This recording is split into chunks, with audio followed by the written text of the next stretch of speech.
Is there a motion to adopt it or accept his resignation? Excuse me. So move. Motion is made to accept his resignation. Is there a second? Second. Is there any discussion? If not, all in favor of the motion to accept his resignation, please signify by raising your hand. Okay, thank you. Now that Mayor Pro Tem Pollock has been officially, his resignation has been accepted, we need to speak about a replacement for him as Mayor Pro Tem. And is there anyone that wants to speak or nominate anyone for that position? Mayor, if I may. Yes. There's one person on council who has not yet served as pro tem, who has been elected by the people. And I believe it would be appropriate that Councilwoman Matthews be appointed as pro tem. A second. Motion is made and second. Any discussion? All in favor of appointing Ms. Matthews as the incoming Mayor Pro Tem, signify by raising your hand. Okay. Good. Now, in terms of replacing Councilman Pollock in the 3rd District, there's 3 things that we can do. We can appoint someone to replace him. We can go through the process as we have previously of having applications and interviews and voting on that person, or we can leave the position vacant since we're in a period of elections. I'll ask the council for comments. Yes, sir. Mayor, due to the, as far as I'm concerned, due to the timing and the election coming up, I would like to see that, I would like to leave it vacant. That's what I would vote on, leave it vacant. Due to the short period of time you interview, we're talking about 5 months left. Time that would be somebody serving 3 months. That's my take on it. Are you making a motion for that? Yes, sir. I make a motion. So we'll leave the position. Motion is made and second to leave the position vacant until the next term. Is there any discussion? All in favor, signify by raising your hand. I think it's 4 and 2, is that correct? Ask for opposed. Okay. Yes, all of those, all opposed to the motion, please signify by raising your hand.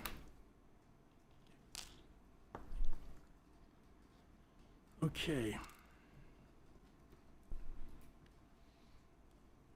Okay, now item B, which is the AFF firefighting foam litigation. Mr. Whitaker, are you present? Yes, ma'am. Sorry? I have to administer the Mayor Pro Tem oath of office to Ms. Matthews. Before we can. Okay. Hold on a second. You want to administer our oath as Mayor Pro Tem? Ready? If you, You don't have to do it Yes. tonight. Yeah, can we, would it be possible, because this was not discussed very much ahead of time? Would your mom want to do it at the same time? yeah, can we do it at the 7 o'clock? Ron, is that, can we, I think that's fine since the mayor's here. It's not like it's Yep. at the time that the mayor That's fine. needs to step in, so I think that's. Yeah, 7 o'clock then. Let's, I want to add that now as the, right after the roll call at 7 o'clock, we'll swear in Mayor Pro Tem Matthews.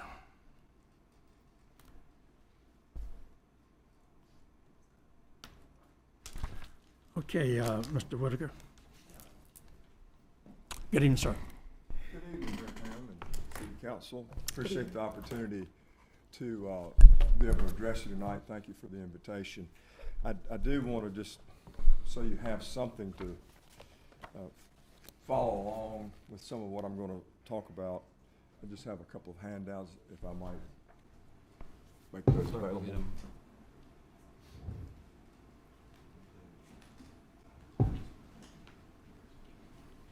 So, Ron Lawrence and I were in a discussion about this litigation, and I wanted to tell you about it.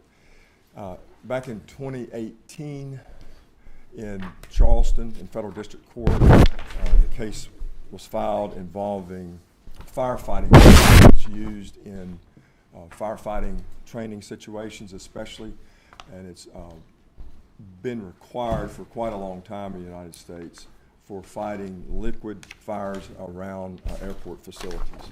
And I can assure you right off the bat that nothing about this litigation would involve Seymour Johnson Air Force Base. It just doesn't have anything to do with the Department of Defense. But it does have to do with defendants such as DuPont and 3M and their downstream sellers of what's called aqueous film forming foam. Excuse me, hold on a second. You got that? I don't have that.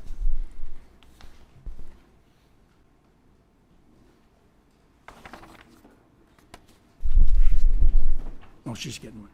Thanks. Is it? He got it. Wait, wait.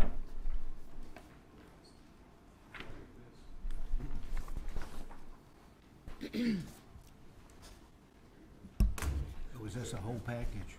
Oh, it's a package, okay. Okay, I'm sorry. So this is a chemical compound that 3M developed in the lab. It's a complex compound, and as it turns out, for quite some time, 3M, we say, was aware that it was associated with testicular cancer, high blood pressure or hypertension, preeclampsia, liver disease, kidney diseases. And because of that, the case was filed in 2018, given the fact that it was also, it became known that 3M had a replacement alternative to this chemical compound for approximately 10 to 15 years, and for whatever reason chose not to put it on the market. Early in this litigation, there was a motion to throw the case out because 3M says, well, the federal government says we have to use this substance. And the federal district court judge said, well, you knew it was unsafe, and we're not going to let you out of the case. That was a huge development. Now, one of the big things that's happened is the EPA back in 2022, in June, dropped their threshold for health advisory levels for these chemical compounds in raw drinking water and in the drinking water supply. So that was dropped from 70 parts per trillion of these chemical compounds, from 70 down to basically anything that the assay can detect, because it's now down to 0.004 for one of the chemical compounds and 0.02 for the other. And these are PFOS and PFOS.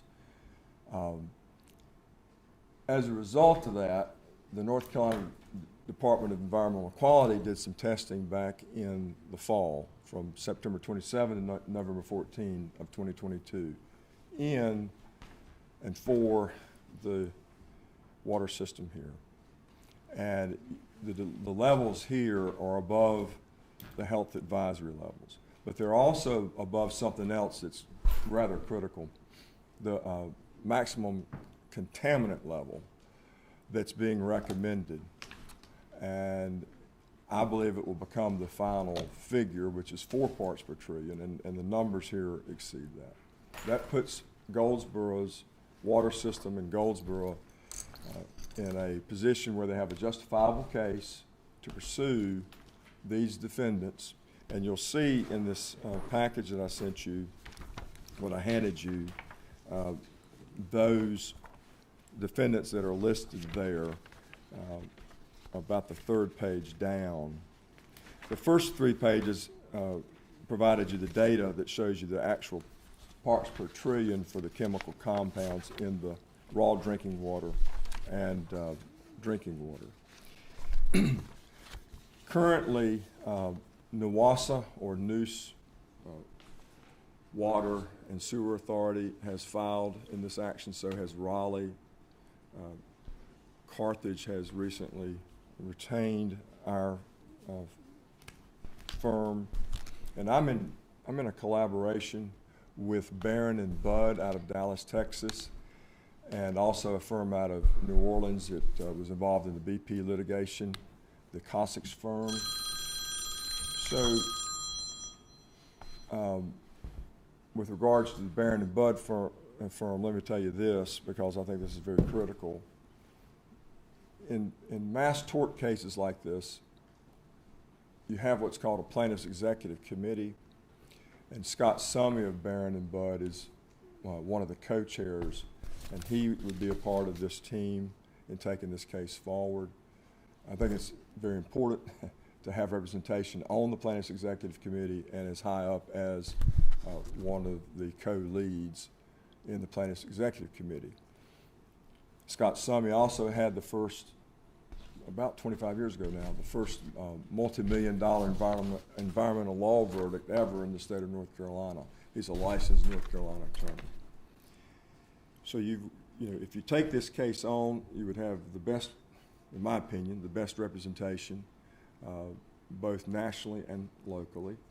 And I think we would make progress in the case. I already know that there's progress being made in the case itself, because back on June 2, DuPont announced that they were willing to enter into a settlement agreement to pay nearly $2 billion into a national fund. That leaves 3M, and this is a time of the essence kind of situation, because a bellwether trial was supposed to start on June 5.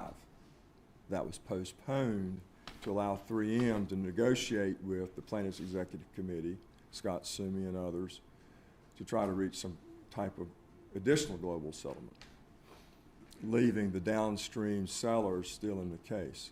As of this moment, I don't know that there is a 3M settlement. If a case is filed expeditiously, you would be considered one of the filed cases, at least for the 3M part of the case.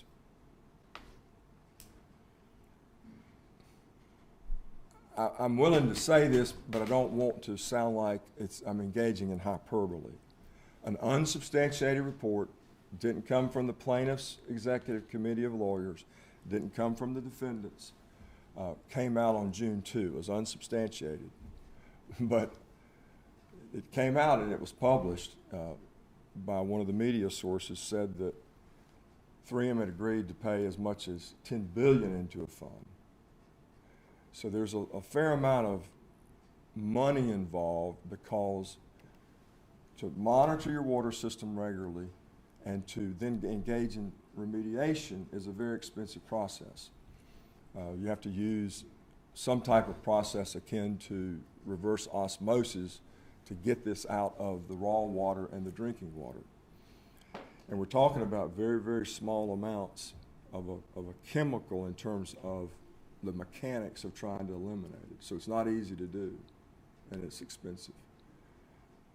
What I would anticipate, I can't promise you, can't guarantee it, but what I would anticipate with the EPA dropping their health advisory level from 70 parts per trillion down to 0.004 for PFOA and 0.2 for PFOS, I would anticipate that before long the EPA is just going to mandate that you have to get rid of this stuff from your water. Now, whether they want to fund it or not, we don't know. But this case is about going to the entities that produce the product, knowing it was unsafe, with an alternative, and choosing not to put the alternative out on the market, and holding that entity responsible as opposed to all the customers and taxpayers responsible for cleaning it up. I don't know if you've heard in media reports or not, but these chemical compounds are also in cookware from before 2010, at least. Some dates as forward as 2013. So it's one of those unfortunate things that this chemical compound is out there and it is associated with these diseases and cancers. But this case is about holding the producers of it responsible when we say they knew it was dangerous and they didn't do anything to eliminate it, to take it off the market.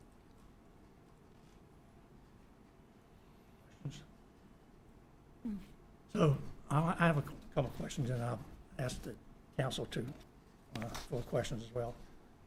So we get our water upstream, and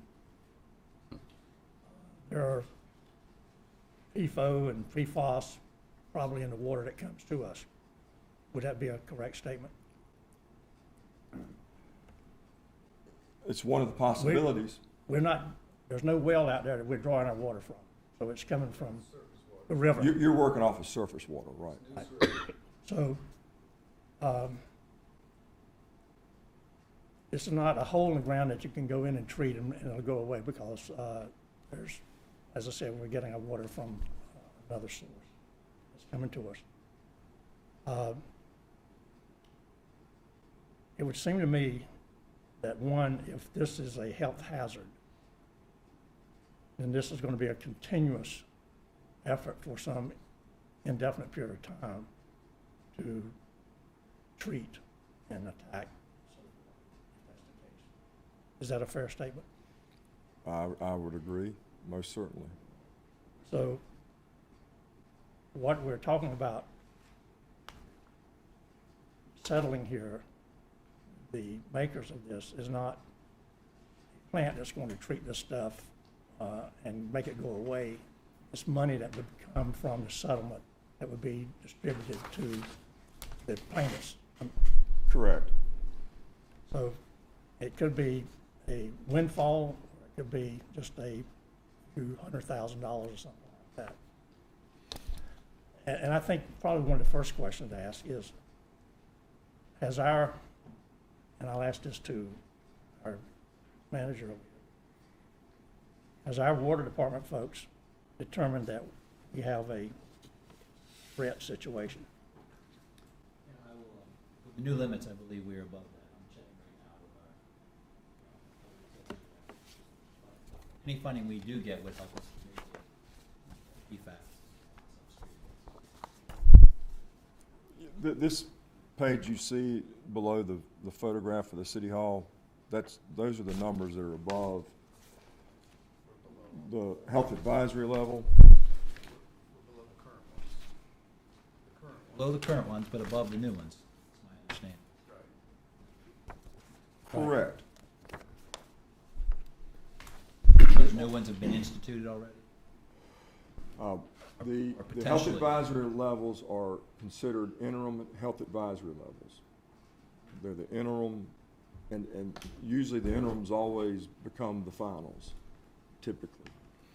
The maximum contaminant level is the recommended maximum contaminant level. The public comment period for it ended March 31. So on the pages that you provided with the sampling data, there are 2 samples from the 27th, 2 samples from the 19th, 2 samples from the 14th, and I'm on the PFOA sampling data page. And routinely, one is slightly higher than the other. Is that a pre-treatment, post-treatment sampling, or what are we looking at right there? In the you see where the DW fourth column over from the word Goldsboro. You see where all the numbers are? 5.11, 6.0, 5.68. No. The fourth column over. 0496 numbers. I'm sorry. Okay. If you would, yeah, the one is the second page in your packet. Sure. It's actually a screenshot of DEQ data. The only way I can answer it is by referencing that page. Okay, I got you. In that case, I'll change pages.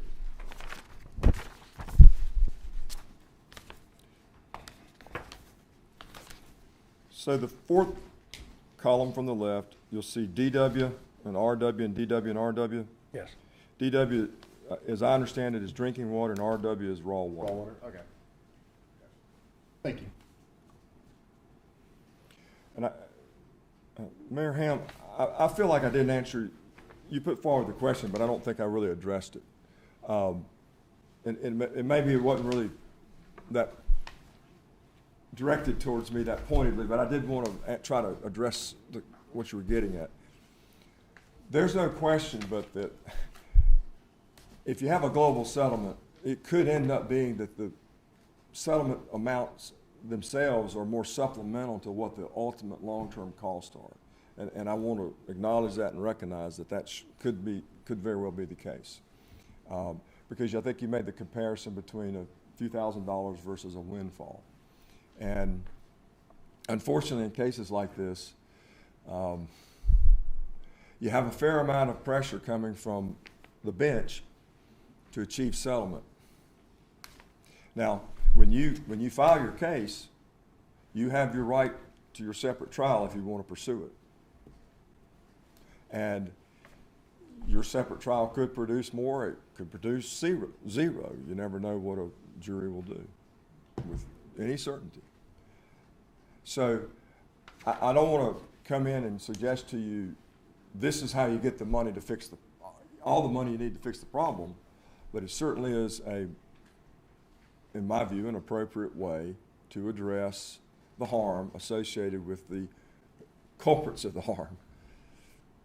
So let me ask you this question, Mr. Whitaker.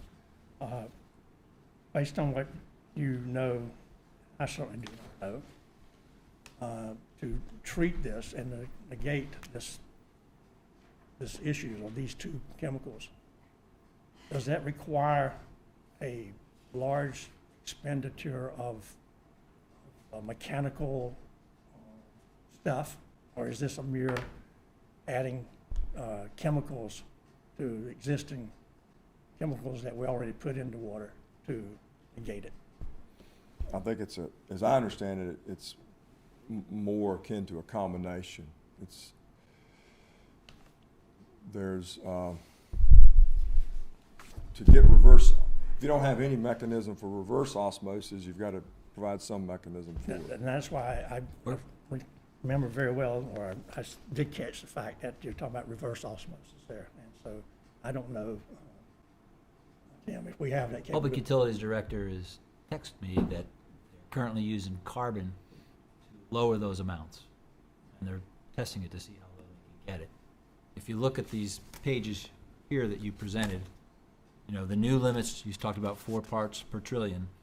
We're at 5, 6 parts per trillion for the PFOA, and for the PFAS, we're at 7, 8, or 9 parts per trillion, whereas the previous limits were 70, so well below the other ones, but new limits are pretty hard to adjust to, but we'll see what we can get down to with additional chemicals. It's not a mechanical fix.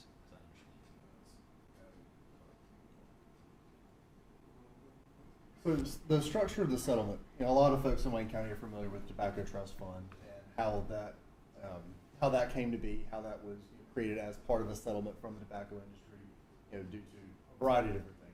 Do you foresee a similar outcome in that there is a separate trust fund that then there's an opportunity for municipalities to kind of apply to be able to get the funding? How do you foresee, if there is a settlement, a large settlement, how do you foresee the trust fund being managed? Or is that completely outside of the realm of where we are right now? Well, management is one issue. I think in terms of payouts, which I think you're focused as much on payout as anything. Right. All I can tell you is DuPont has not filed the settlement agreement, so I don't know what it says. And the way multi-district litigation works is the attorneys that are working on that, even our attorneys, are walled off from us. Okay, so I can tell you what was in the report, in the media report. And I know this seems so unusual. How can lawyers that are working together not have the same information? Well, it's just the nature of multi-district litigation and the complexity of it. Some of it may very well have to do with SEC rules, because that can affect stock price. But at any rate,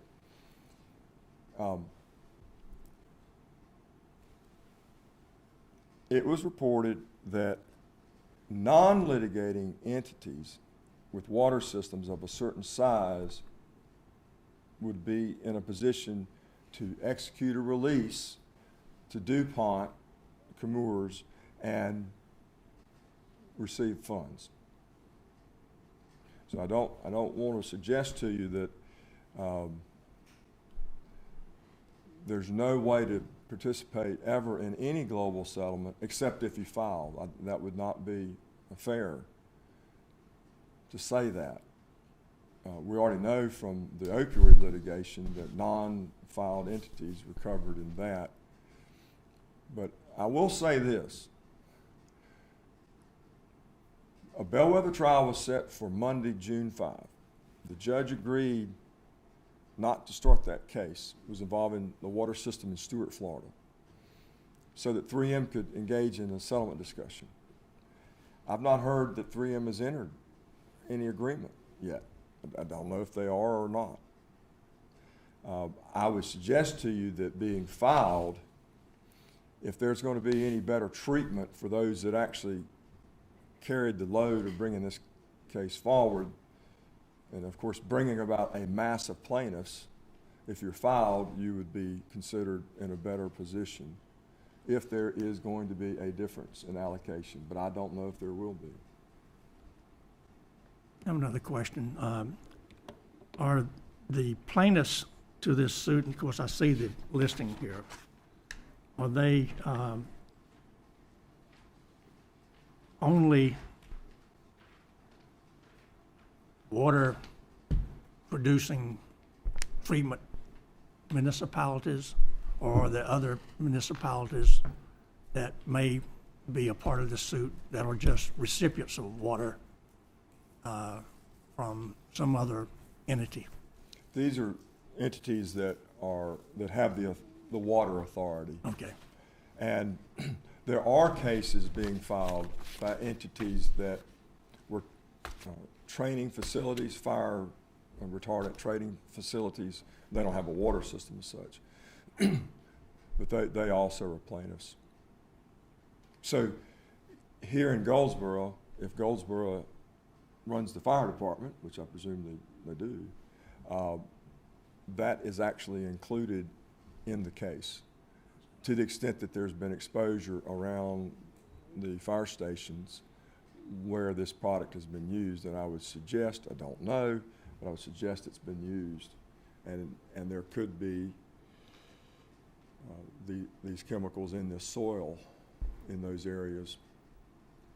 So I want to go one more step deeper into my question. So Goldsboro provides water to other municipalities and Seymour Johnson. So, hypothetically speaking here, could they turn around and sue us or want to add themselves to the suit? The only correct way to answer that question is to say anything is possible. But I want to, having said that, I want to address what I think is likely. And I would say that you really need to, if that's a real big concern, of course you know I can't answer that question alone. You have counsel. But here's the thing. Everybody's got every entity has water sharing agreements. And there are all kinds of terms in those agreements. I don't know if those agreements have hold harmless terms in them or not. I'm not privy to those.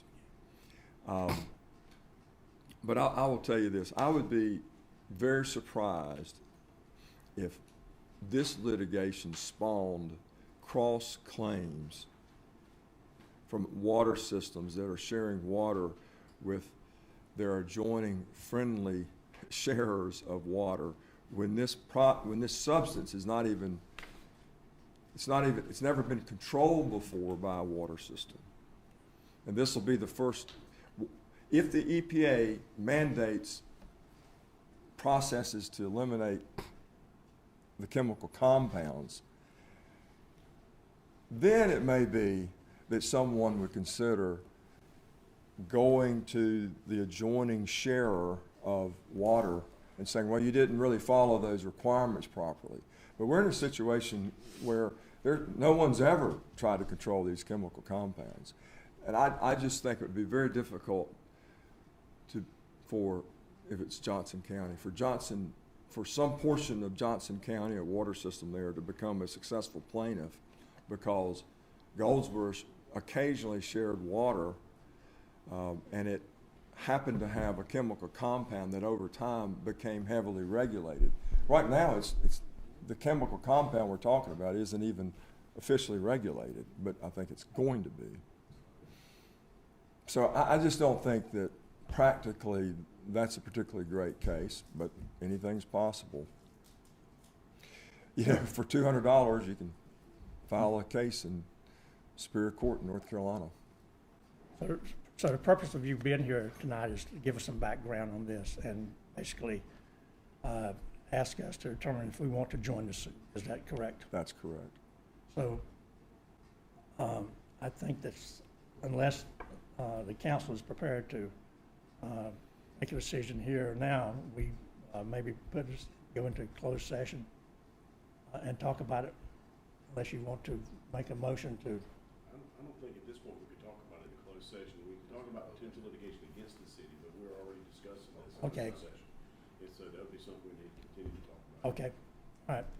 Any other questions? I don't think we should make a quick decision here. I think we need to talk about it a little bit more and get more understanding. And then we'll know what to do. I think it's best to always listen, think, and then act. I just wanted to, Gary, Yes. your fee structure is going to be a contingency fee structure, is that correct? That's correct. So I just wanted to clarify that for the council. It's not going to cost the city anything out of pocket to retain the services to pursue the case. Yeah. It's going to be a contingency fee, so therefore, if they don't win anything, the city doesn't owe them any fees. I think that's important to consider. The other thing I think Mr. Whitaker involved in the case is he was involved in opioid litigation matters. A lot of great confidence in his abilities, and Parker speak very highly of him. Plus, we've all seen the results of Gary's efforts because the city's received monies through opioid litigation, and the money that we're looking at for, if there is any recovery, it would be obviously to help the city offset any expenses of trying to better the court, make the infrastructure be able to handle the EPA mandates. I think what Mr. Whitaker's trying to just make sure we understand is the EPA is going to come down with those mandates. And I know that Mr. Sherman and them have been actively trying to get it to the point where we feel like we can try to get it down there. But again, any new, whether it's chemicals, equipment, et cetera, is going to come from the city to pay for it, unless the EPA or someone else provides it. This is a way to help get some extra funds to come in to help offset that expense. And that's really what the intent or the purpose of pursuing the claim is. So I'm not trying to push the council to do something. I just want to make sure that everybody understands that issue. I think Gary's concern is too that filed cases may have some priority over unfiled cases. Doesn't mean unfiled cases won't get monies. We received monies out of the opioid litigation even though we weren't a filed party, but it was structured such that it came through the county to the cities, entities within the counties, and percentages were passed out, which is the way we received it through Wayne County. This would not be that because we don't have Wayne County doing the water processing. The city's got its own processing, its own requirements that would have to meet if the EPA puts the mandates on there. And so I'm just telling you my 2 cents worth is that it doesn't cost the city anything to engage Mr. Whitaker, and then he can pursue the matter. If there is a recovery, then the city has some extra monies to help offset the expenses that you may incur at a later point. So I just wanted to kind of put that forward, and I wasn't sure how if there was questions that might come from that. A very similar point to that. In your conversations with other municipal attorneys, do you know of any others who have joined suit? And if that may or may not be a question that you're comfortable answering, which is why I was addressing it to you, because sometimes you have off-record conversations that are not attorney-client privilege issues to them. The only ones that I've really sort of seen talking about a little bit has been the folks out of Raleigh. But again, they're sort of the same way we are. They're, upstream from us. But again, it doesn't really matter where you're at. If the chemicals are found in your drinking water, then you're going to have the responsibility to get those levels down. I guess I was asking, are there any other municipalities There's a that you list. know of that have, I know, but they don't have that. Are there any other municipalities that you know of that have signed on? You mean in addition to those listed? Yes, and again, that right there hasn't been shown with the public. So I'm trying to get that read to the public so that folks know that we're not alone in doing this. I can answer the There you question, go. put it in the public. Okay, thank you. Okay, so, Raleigh has filed, the city of Weldon has filed, not on this list. Carthage hasn't filed yet, but I'm sure they will. Hamlet has filed, Anson County has filed, the town of Knoxville that has detectable levels has filed. The Fayetteville Waterworks has filed. And in terms of counties, Robinson County, Cumberland County, Brunswick County. In terms of towns, additionally, Bald Head Island, Maysville. I may have said Lumberton. If I didn't, I should have. And Martin County has filed. So Goldsboro would not be going out on its own or out on a limb by joining this, is the point that I was trying to make, right? That's correct. Thank And you have Raleigh that's also on the Neuse watershed you. Right. as well. So Same river. That's correct. Do you That's, feel that like was there's my a- concern as well. What's the question? Mm-hmm. Do you feel there's a time constraint for this litigation beyond as filed? 2 points. 3M is the big elephant. They're supposed to be in a negotiation to settle. There's been no announcement. As a lawyer, working as a plaintiff's lawyer, I don't know if that's because 3M doesn't think there's enough mass yet, enough claimants. I don't know. I know they haven't announced that they are willing to pay what they ought to pay.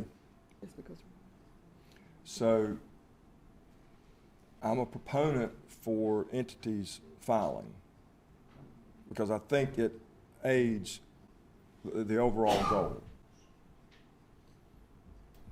It's that simple for me in terms of what's the impetus for moving on it. Now, if there is a allocation that favors filed versus unfiled, well, obviously, you want to be filed before 3M enters a settlement agreement. right.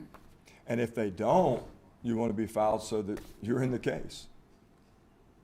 So if you're thinking, I ought to be in the case, and you have additional questions, I would love to address what the additional questions are if you're sort of thinking we ought to be in the case, but you still have questions.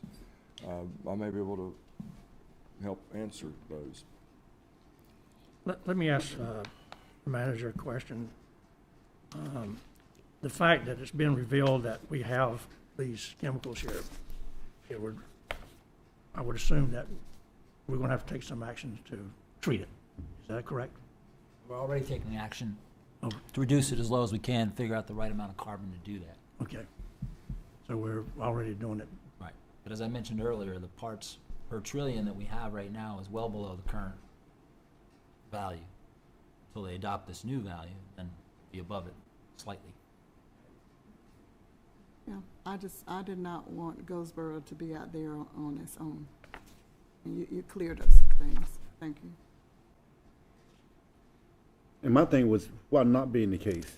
If what Attorney Ron said, it's not gonna cost anything. Right, and I mean, I'm just, Some questions were answered for me.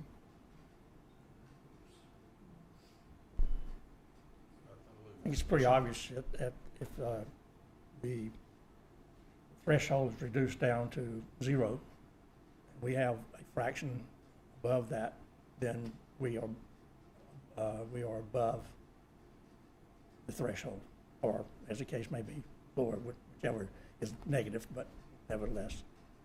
So, and we're expending funds to treat it. If there's a opportunity for us to gain some reimbursement for those who joining this suit, I think it makes sense for us to Yeah. sign on to it. Yeah.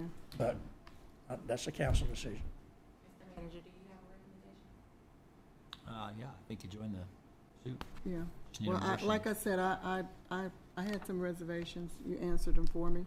Thank you. That's why I wanted to wait in the beginning. There is no hold harmless. Mm-mm. No, See, well, yeah, me either. Someone want to make a motion to that? yeah, go ahead and join. Second. Motion made and seconded, in discussion. All in favor, signify by raising your hand. All opposed? There being none. Yes, sir. That's your answer. Mayor Ham, thank you. Thank you, council. And I will continue to work directly with City Attorney Ron Lawrence. He'll be the designee on the representation, and I want y'all to know that. If there's something that needs to be addressed immediately, I'll be working through your city attorney. Okay, sir. And county manager, as I'm directed by the city attorney. Yeah, City manager. yeah, I was going to correct you on that. Don't leave you on bad terms. All right, sir. Thank you very much. I appreciate it. Thank you. All Thank you. Okay, we'll move to what now is item C, which is the Downtown Social District, and our downtown development representatives come forward.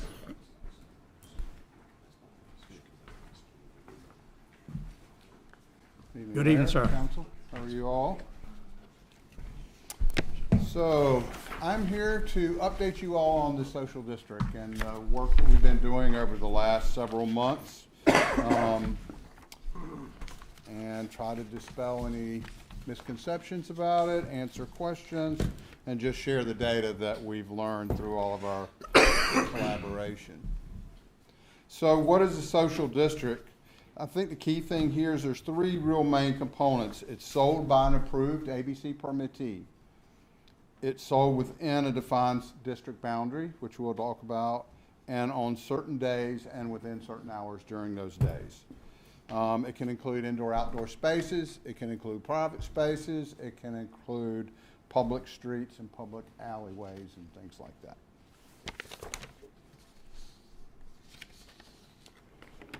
So just a brief history. It's pretty young legislation. Started in 2021. The governor signed 890 into law.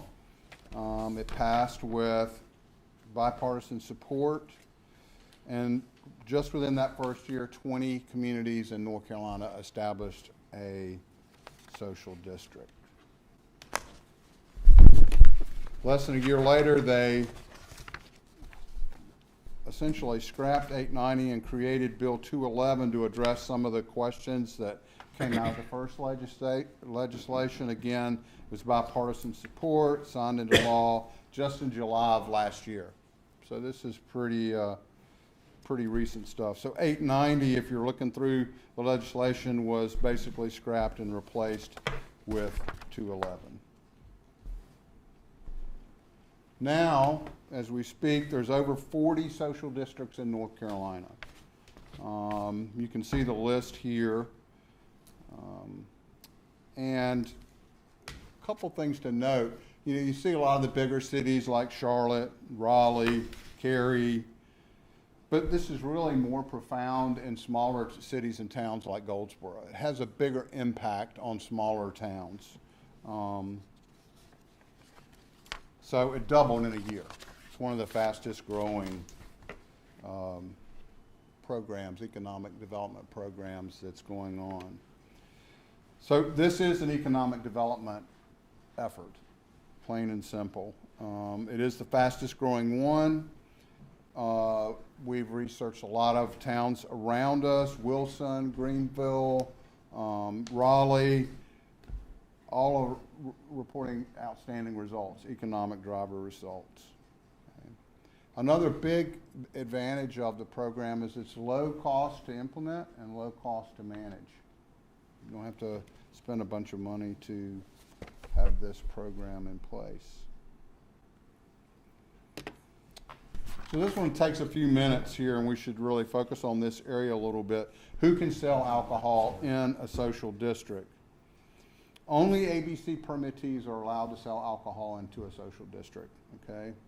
And it's on-premise ABC permittees. That means people that own a business, a bar, a restaurant, those types of things. It could be a distillery, could be a wine shop if we have one. That might be a new business if we can embrace this. The one-time permits are used for nonprofits like at the Hub or at Freedom Field. Those permits are not legally allowed to sell alcohol into a social district. So you can't go to an event on Freedom Field and have a one-time permit and pour beers in cups for people to leave the event. Can't happen. It's illegal, okay? So that gives a couple options. There's really three options in that scenario with events on the fields or in spaces like the Hub or Freedom Field, okay? If an event chooses to sell alcohol with a one-time permit, they're closed to the social district. So they're going to operate just as they do today. Alcohol can't go out, alcohol can't come in, alcohol stays at the event. Think Center Street Jam that's been going on for 20 years. Nothing would change, okay? If an event decides we do not want to sell alcohol, but we do want social district to be open, they could choose that. So somebody could be at Freedom Field having a cook-off. They could come from Well-Traveled Beer with a beer, abiding by all the rules and laws of the social district, and have a beer at the cook-off. The third option is an event chooses not to sell alcohol and they do not want alcohol at their event. They choose that, they use signage, and no alcohol, that it is closed to the social district. So even if people are in the social district, they cannot come to that event because it's closed. So those are three events. This is one of the things that the new bill was created to address, some of the confusion around that.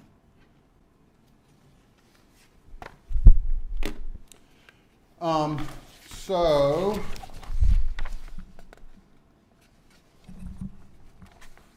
what are the requirements for a city to do it?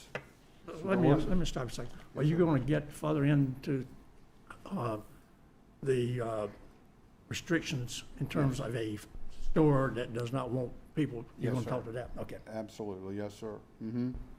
So for a city to do it, you have to have a boundary, which we're going to show in just a minute. You have to designate certain hours, and we have to have a website to maintain that the public can use to access information about the social district. That's something that the Downtown Development, Goldsboro City Department would manage. And that would be a pretty dynamic website because some merchants are going to want to be in, some merchants will want to be out. Some events may want to sell alcohol, some won't. So the website is a critical part of that. Here is the boundary that we defined in our work with several different groups, ABC permittees, and so forth. The primary goal of setting up this boundary was to include as many ABC permittees as possible. We didn't want to exclude someone from being part of the social district. So essentially it's on Center Street from Ash to Spruce, and it's James to John on Mulberry, Walnut, Chestnut, and Spruce, as you see in that picture there, the highlighted area. That's the proposed boundary.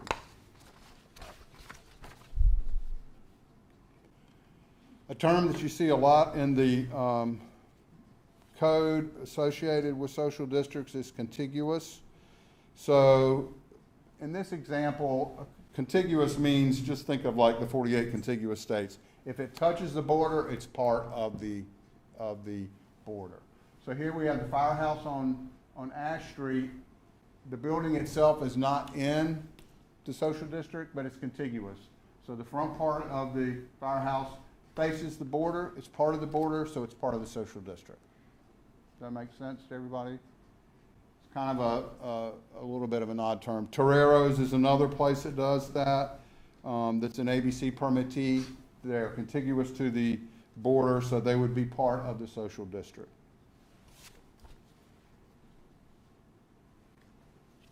Hours is another critical part of a social district.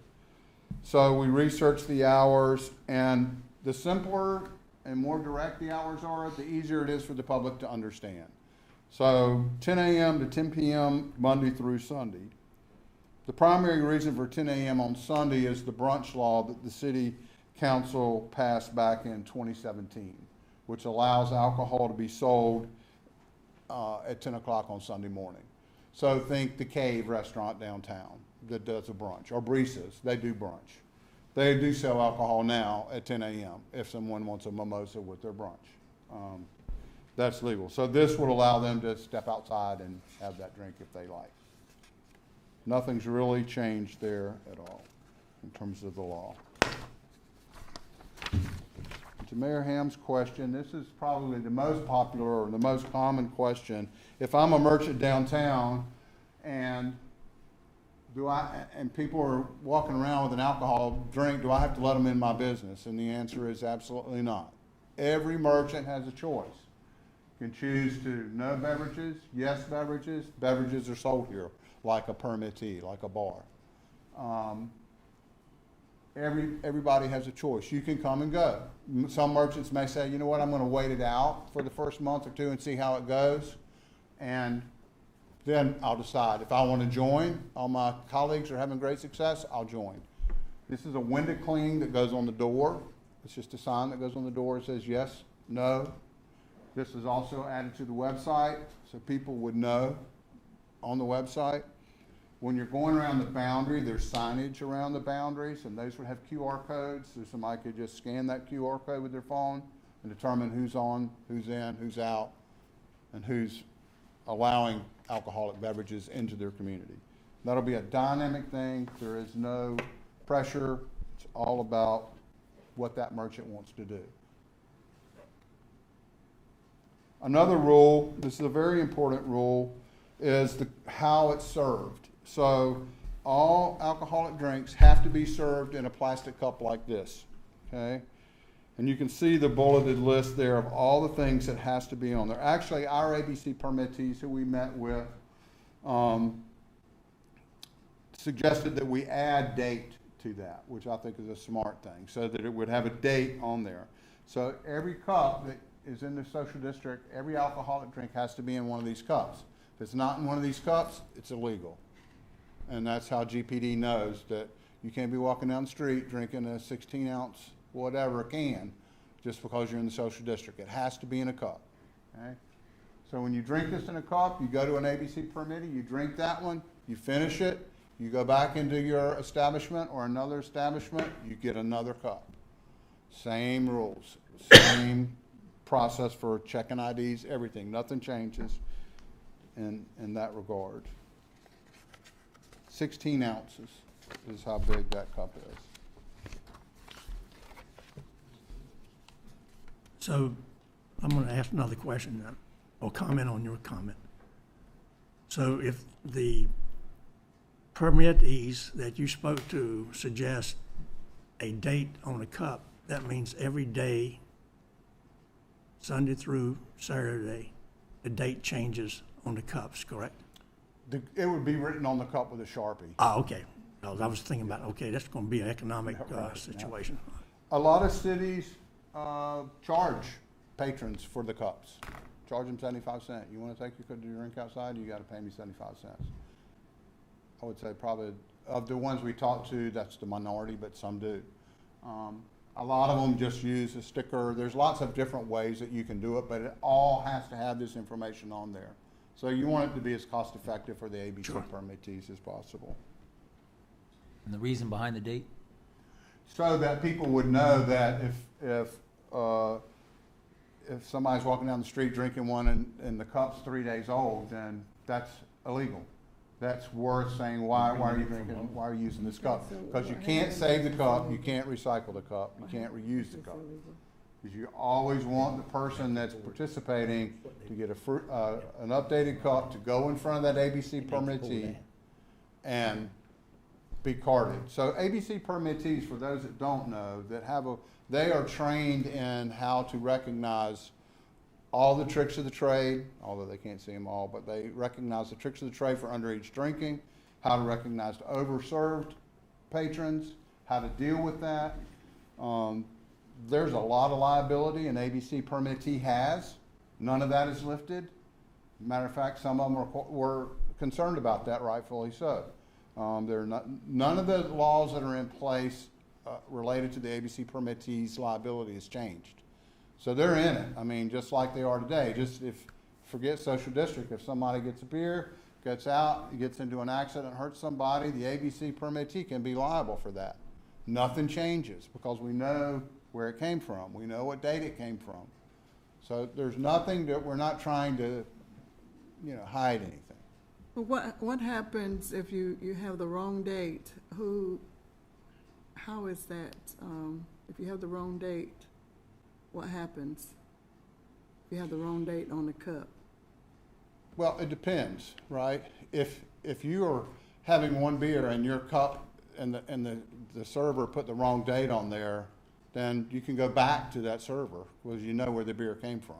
If the patron says, I just bought it, and I don't know why she put the wrong date on it, you go back to that bar and ask. Okay, I didn't ask the right question. What if it's out of date? I got a cup it's the 24th, and I'm walking around drinking, and it's the 26th. What happens? You can't use that cup anymore. And then you should, and whoever is checking that should question where they got the cup. That's what I'm saying. Who checks it? Well, the PD would check it. Alcohol could check it. Anybody could check it. Okay. I would hope that if someone walks in there with a cup that's dated the 24th and it's the 25th, the server is going to say, I can't serve you. The server should always Should say take you the cup. have to get a new cup every time you come in. You can't bring Okay. that cup in legally by the process and refill it over and over again, because that could open up the door for someone to give it to an underage drinker Okay. and then not get carded properly. So, and believe me, the ABC permittees, that's the last thing I want to do is sell to an underage patron. Big trouble for It's those also to guys. prevent people from filling it up with their own alcohol. Yes, exactly. Which leads right into this slide. So you cannot bring your own personal alcohol into a social district, okay? You can't do it. You can't take your alcohol from that cup and pour it into another cup, because then how do you know where that alcohol came from? So those are the key things that you would want to follow there. Customers have to follow the rules. So in the process of doing this, we started back late January, early February. We worked with a lot of city departments. We worked with city planning, city management, and the Goldsboro Police Department with Chief West, who was very skeptical at first. He did his due diligence. He went out and talked with several of our neighboring communities, and came back and said, I'm pleased to announce my peers had nothing negative to say about a social district in their community. No major problems. And over again, when we talk with people, we get the same answer. There just has not been the problems that everybody feared would happen. A lot of the people that are, I would say, promoting the social district are like North Carolina Downtown Development Association in Raleigh. They just expanded their social district. It's been so popular. It's been popular with the merchants. It's been popular with the ABC permittees, and of course the people that enjoy the social district. So we had a meeting with all of the ABC permittees. Carson Clark was there, who's been active with the community for a long time. He was instrumental from the very beginning. But we had almost every ABC permittee in downtown Goldsboro 100% unanimous approved that we should move forward with this. All of the ABC permittees. And remember, they're the ones that are on the hook.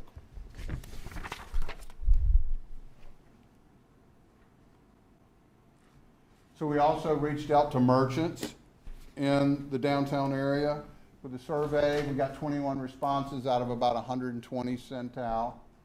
Overwhelming, 95.2% of the merchants approve of a social district. Because it's really for them that this is happening. This is about increasing foot traffic and increasing events and new businesses downtown that can come of it. So that's all I have for you. Any other questions? Yes, sir? Were there any concerns expressed about having folks crossing Ash Street? Yes. Yeah, there are concerns about crossing Ash Street. I mean, anytime it's a concern crossing Ash Street. I think that would be a change that we would need to, if we were to vote on the plan as presented, I think that would have to be a modification. In what way? Not having people cross Ash Street. Oh, so excluding a merchant? We would exclude the firehouse, which is a very large merchant. Well, we also, not 2 months ago, excluded a merchant that wanted to be an ABC holder inside the now social district. That seems a bit hypocritical.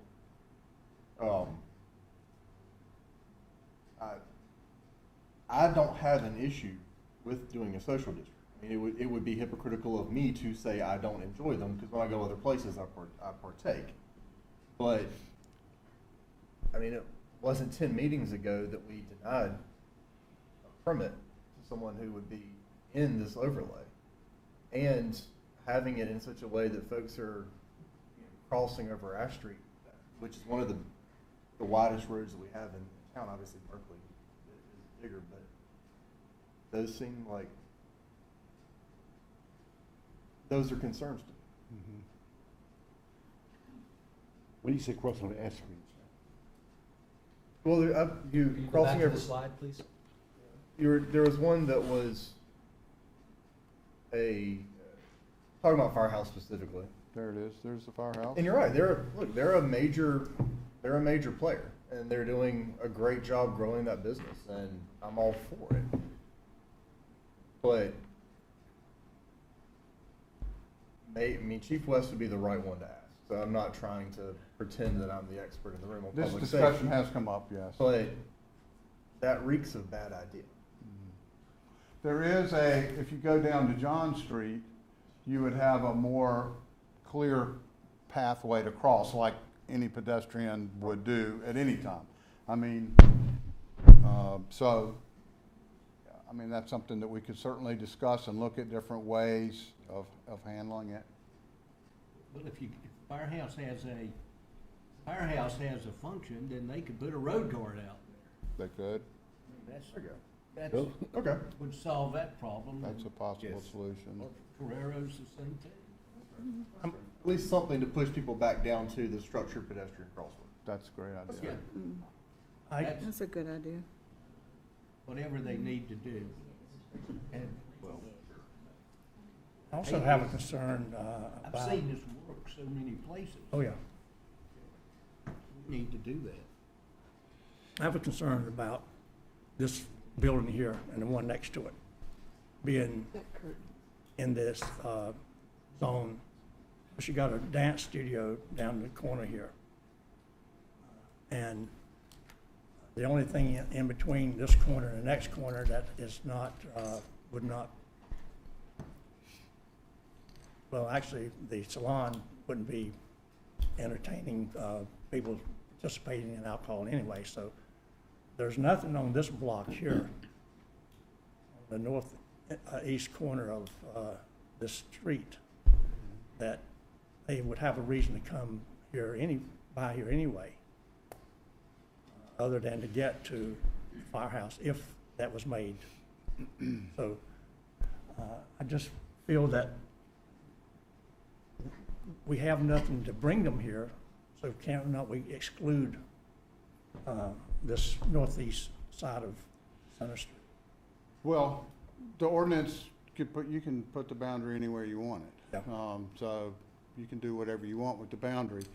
What I would caution is you don't know what the 2 years from now, what's gonna replace the Replace it. salon? Or what kind of, if I'm doing my job well, hopefully there's more economic growth in that part of the block. You never know when the dance studio turns into something else.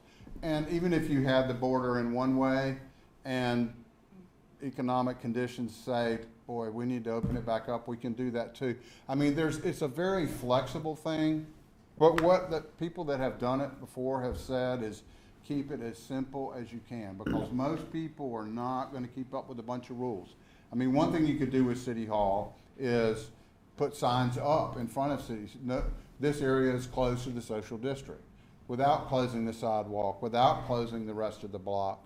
But these are this is why I'm here. I mean, these are good discussions, and those are things that we can come back with some solutions for. Well, I want to make it clear, I'm supportive of the social district. I have a question. Yes. In terms of regulation, I thought this was Councilwoman Jones' question, but the consequences of those persons that are caught. You mentioned GPD and regulation. What does that look like? Like, are these officers on patrol? I mean, Well, they can be charged with a public consumption. okay. They are Just- breaking the just law. like If they they did break have. these rules that we've just gone over, they're breaking the law. Because it is in the ordinance, so if they're breaking the law. So does that look like our officers are gonna be assigned to the social district during that time? Or does someone call 911 and say, this person is, in my mind, while we are So in the situation. we don't we're have a in. lot of officers, right? So Clearly, that that's my goes to this concern. point. But one of the things my they are concern as well. considering for the parking is hiring people who would just do that. They're not necessarily sworn officers for the parking. I don't know if that would apply similarly to this situation or not. So Chief West spoke specifically to your situation. He does not feel he would need any additional resources for social district. It would, based on his conversation with peers, it would be complaint driven. So there wouldn't be people walking the beat looking for violators. It would be complaint driven. Those complaints could come from other patrons. Those complaints could come from merchants. What if somebody is intoxicated and keeps trying to come into a store that doesn't want them there? Call GPD and they handle it. So complaint driven. At this point, Chief West, who was very much, cautious about it, said he did not think it would require any further resources from his department. Well, see, I'm glad that that was cleared up even more, because whenever I asked the question, I thought you were telling me that the person inside the restaurant would be the one that would stop the drinking, and then you would have to pour it out. So it would be the person inside, not our policeman having to be involved. It depends on the situation. The ABC permittee has always been responsible and liable for patrons. They are not supposed to overserve patrons and let them leave the bar. Okay. That's a law, that's the way it is right now. It depends on the situation. If somebody leaves out of the bar and harasses a merchant but is not intoxicated, that would be a GPD thing. It would be a complaint-driven. Merchant calls GPD and says, I have a person down here that keeps trying to come into my business when I do not want them to come into my business. And it would be a Okay. GPD thing. In Charlotte, they just pour them out. Say what now? Police just pour it out. Move on. Oh, for sure, yeah. I I mean, mean, it's real simple. I That way think, they gotta go get another cup. right. You have to get a new cup every time. And I think the thing that like when we were talking with Raleigh, once the novelty of the social district wears off, I mean, think about a day in July, it's 95 degrees. Do you really want to just like get your beer and go walk around downtown, or do you want to sit at the bar with your friends and have a beer? I mean, then maybe you and your friends decide you want to go to another bar and you take your beer to that bar. You have to pour it out you have to finish it or pour it out before you walk into that bar and get another drink. So it's not conducive to just like pub crawls and, drinking in the street. It's just really not that fun. Now, if there's an event going on, that's a totally different story, So that's what it's engaged to do, is to drive more events. You know, the merchants are very excited to create some new events and get more activity going downtown. Anything else for me? Just wanted to add that a sworn officer would need to charge someone with that public consumption. Can't be parking attendant. So no action is required. We're not asking for it. We just really wanted to inform you of what we're doing.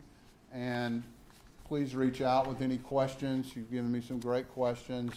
And with your blessing, we'll go forward and come back soon. Yes, sir. Any more questions from anyone? Right, thank you. Okay, Mr. Twist, on the Paramount.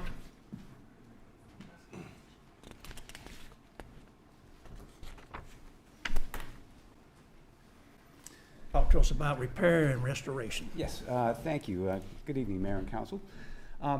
We would like to seek approval to reallocate existing funds that we have for capital expenses that we would like to use for an issue that has come up in the last few weeks, which is regarding our ornamental facade elements. These are architectural elements that were affixed to the front wall of the Paramount when it was rebuilt back in 2008. And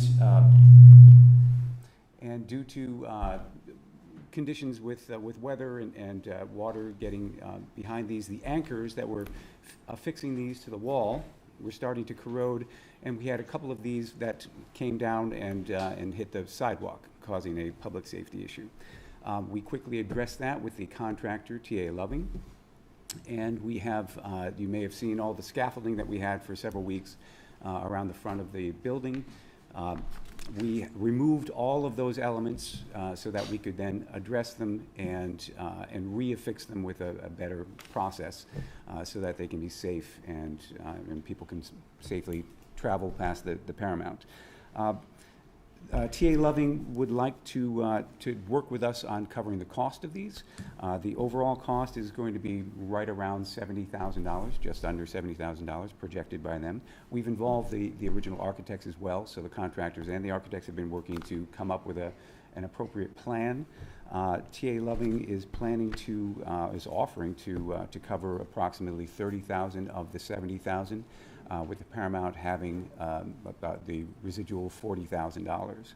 We have just over $30,000 in a capital account that was earmarked for replacing a wheelchair lift in the building.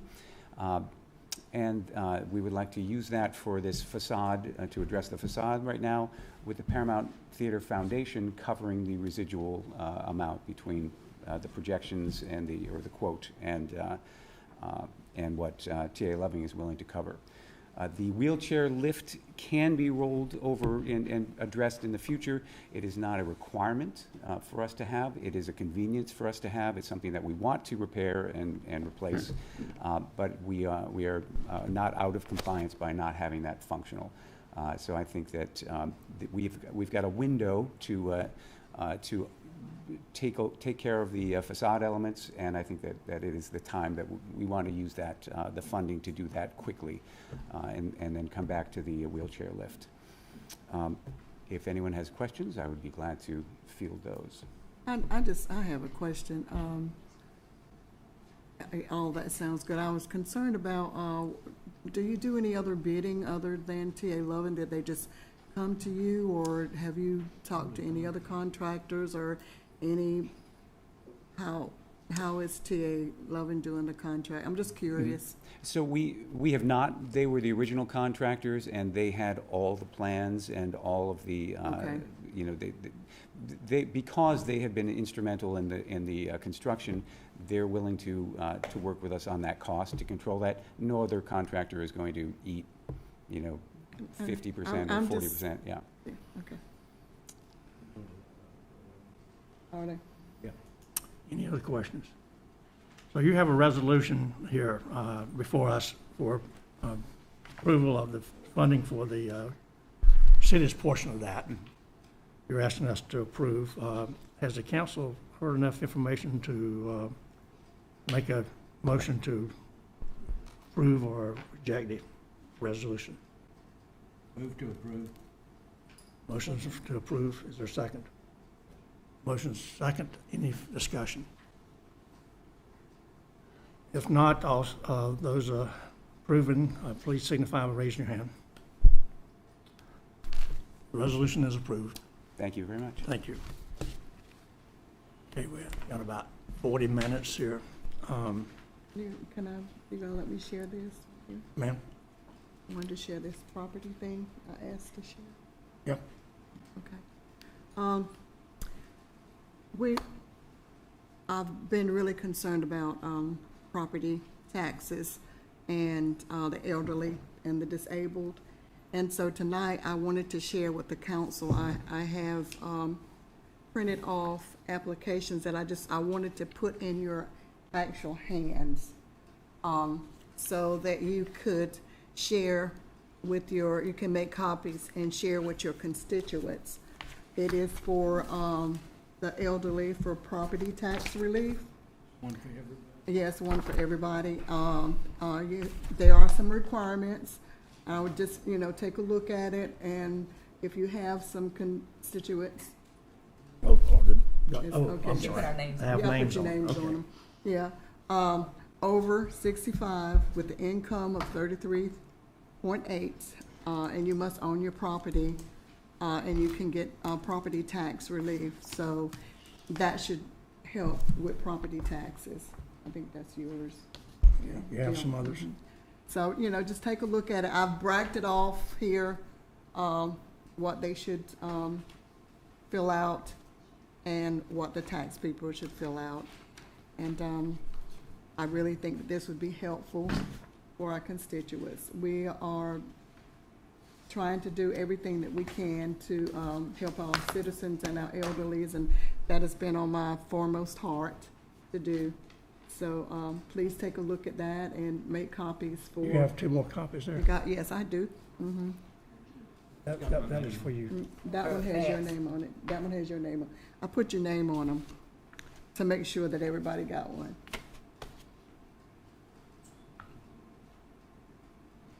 Okay, yours already went down, Brenda. Yes. Okay. Here's his. And I put sticky notes up there. I didn't give you one, Dave. Okay. Just pass that down to. So, just read over them and help your constituents, your elderly. They must own their property, though, and help them out as much as they can, if they can. You can get half of your property taxes. And it has helped. It has helped some of my constituents, and they were very pleased. So I wanted to share that with everyone. Good. Thank you. Ms. Jones, have you had any success, or have any of your constituents had any success with the utility fee? The partial waiver that's through the county, it's on their, that application's still on their website as well. Yes, I have only worked with 2 people, and it's been very successful. Where a lot of agencies are just giving out of money, but I have been able to work with 2 ladies, and was very successful. Any other comments to Ms. Jones? Yeah, thank you for letting me share. Sure, absolutely. So we'll go into the consent agenda items at this time, and Mr. Simon? Yes, sir. First, item I, request authorization to purchase an F-250 Fletcher. Evening, Mayor, Council. Good evening. Hope everyone's doing well. I have item I, like City Manager says, request authorization to purchase a Ford F-250 crew cab with a service body. The requested vehicle will replace a truck that was recently totaled in a motor vehicle accident while crews were working on Highway 70. The total purchase price for the vehicle for the new F-250 is approximately $63,300. The majority of the funds will come from an insurance settlement for the total vehicle and the sale of a surplus sweeper through Gov Deals. The remaining difference between the available funds and purchase price will be paid out of residual funds from the current fiscal year budget, the stormwater budget. The recommendation here is to approve, by motion, approve the purchase of the new Ford F-250 crew cab with service body for $63,300. Any questions? Any questions? I also have item J, sir, if you'd like for me to Yeah. do item J. Item J, request authorization to purchase a new transfer station hopper compactor combination, otherwise known as a hopper, for the solid waste division. The city's transfer station has 2 hoppers. One was installed in 1985 for refuse, and the second one was installed in mid-1990s for recycling. They're used to collect and compress refuse and recycled goods into a transport trailer. Due to their age, no parts are readily available, and parts typically require remanufacturing. Repairs typically require remanufacturing the current parts that we have on the machinery. It's been proven to be very costly and requires extensive downtime for this process. The refuse hopper is in the worst condition. It needs hydraulic and structural repairs, well in excess of $150,000. The compactor's main beam and pusher platen assembly need to be removed and used as a template, actually, to remanufacture a new one for approximately $85,000. The main hydraulic cylinder is also failing and needs to be removed and remanufactured for about $65,000. Several sections of the steel support structure have rusted through and even separated. We have replaced a few of the steel X-type bracing supports, but haven't even pursued an estimate until we see where we go with this request tonight to actually see what the major structural repairs are going to cost in the future. Replacing the refuse hopper will cost an estimated $350,000. It will upgrade the equipment to current standards and ensure reliable service for years to come versus making the costly short-term repairs. Most of the funds, or around $231,000, will come from residual funds in the current FY23 solid waste budget. The remaining $119,000 require a fund balance appropriation from the general fund. Recommendation by motion to approve the purchase of the new solid waste transfer station hopper for $350,000. Ms. Samon, I assume that, number one, we need this. Number two, we've got the I've been funds. personally out to the site, sir. This is nearly 40 years old and definitely needs a replace. It's been on, this hasn't just popped up. This is on Rick's bucket list for a long time here. Given the cost to do repairs, it's worth doing. These residual funds are coming out from the extra money we put into the fuel. Since the fuel prices weren't as high as they were when we initially created the budget, there is a savings there that we can apply to this. But we will have to come from fund balance to the degree that Rick mentioned there, I believe, $119,000. Yep. Yes, sir. And we expect to be adding to fund balance, when the FY22 audit's complete and the FY23 audit's complete. So I believe this is a good investment. Any other questions? Okay, that's Thank it. you. Thank you. Now we've got several items from Catherine Gwynn, who worked extensively the previous weekend to get all these done. Thank you, Catherine. Yes, sir. Good evening, Mayor and Council. Good I'll evening. go ahead and apologize. This is going to be a little dry, and I've got 11 items, so I'll try to make It is always dry with you. Yeah, I know. I know. It's the nature of the But it's beast. important. It is important, yes, sir. So our first item is a resolution for the sale of radios to the town of Pikeville Police Department, the town of Mount Olive Police Department. And so General Statute 160A 274 establishes that the government unit may, upon such terms and conditions, with or without consideration, may sell or purchase from any other governmental unit. And we've had a request from the town of Pikeville and the town of Mount Olive to purchase some radios from the city. The police department has surplus radio inventory, and they've requested disposal of this property. The radios are no longer manufactured, and they have been replaced on the department's multi-year replacement plan. The departments are requesting to purchase these units. As you can see, we have available for sale 6 and 3 units, and we've actually had a request on one of them more than what we have. So if they have to decide, because they haven't made a firm decision about what units they want to buy, this is what they would like to buy. But at this time, what we're asking for council is to pass a resolution, because that is required by council. For us to be able to sell to another governmental unit is required. It is not something that can be delegated to the manager or his designee. So at this time, we're asking for the council to authorize the sale of the surplus radios to the town of Pikeville and the town of Mount Olive Police Department. So the proceeds of that will go back into the general fund? Yes, sir. Okay. Yes, sir. Any questions? Okay, thank you. My next item is amending the Community Relations Special Revenue Fund. The council authorized the establishment of the Special Revenue Fund for the Community Relations Department to account for various donations and sponsorships with donor-specific restrictions such as the Human Relations Committee Interfaith Breakfast, the Dr. Martin Luther King Jr. Commemoration, the Mayor's Committee for Persons with Disability, and the Mayor's Youth Council. At this time, there are some minor corrections that are needed to the budget revenue and expenditures. And when this fund was created, I was doing away with those wash accounts. And so there was an error in calculating that, and the error amounted to $1,420.60. And what we will be doing is reallocating expenditures, and there will also be a transfer, a small transfer from the general fund where that error originated. And there is also in this amendment an appropriation of revenue needed to capture some fundraising revenue for the Mayor's Youth Council for some gift wrapping in the amount of $554. Any questions? Okay, my next item is amending a special revenue fund for the police other restricted revenue. In 2019, City Council approved the creation of a special revenue fund for the police department in order to account for various special court allocations, storage fees, various fundraisers, donations, sale of property, sale of found property, and other restricted revenue resources for the police department.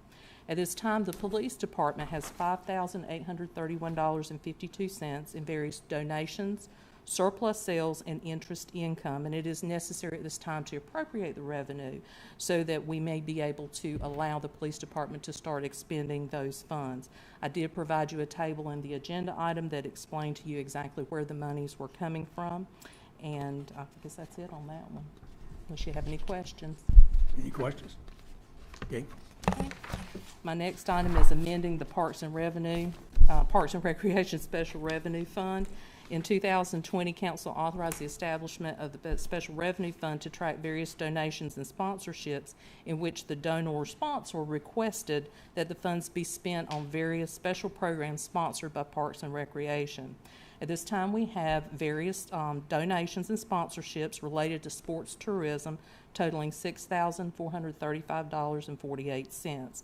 And we are asking to appropriate these revenues so that the expenditures may be expended by the Parks and Recreation Department, and also included is a minor correction of $492.98 for sports tourism, and it was incorrectly posted to the Duke RX for Play grant.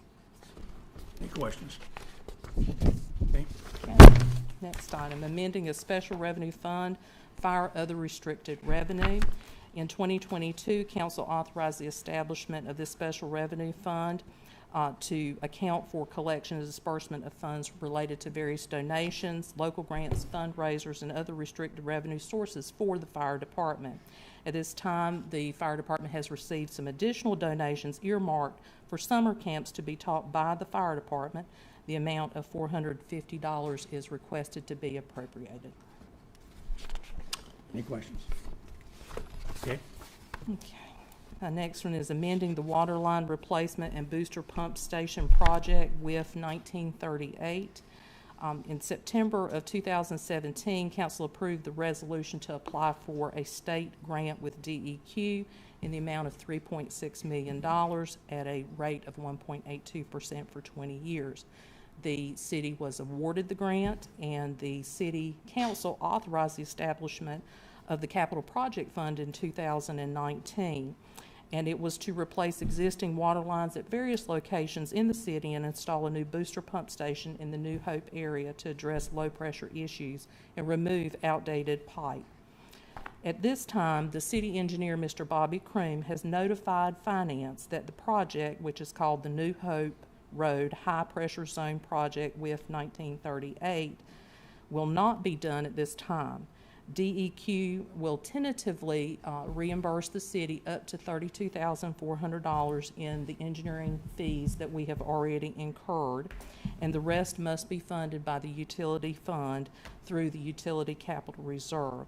And at this time, it's necessary to reallocate the revenues to reduce the loan funding, since the city will not be taking the $3.6 million loan, and then to fund the rest of the engineering fees of $198,000 roughly, in order for us to close out this project, since the loan will not be taken.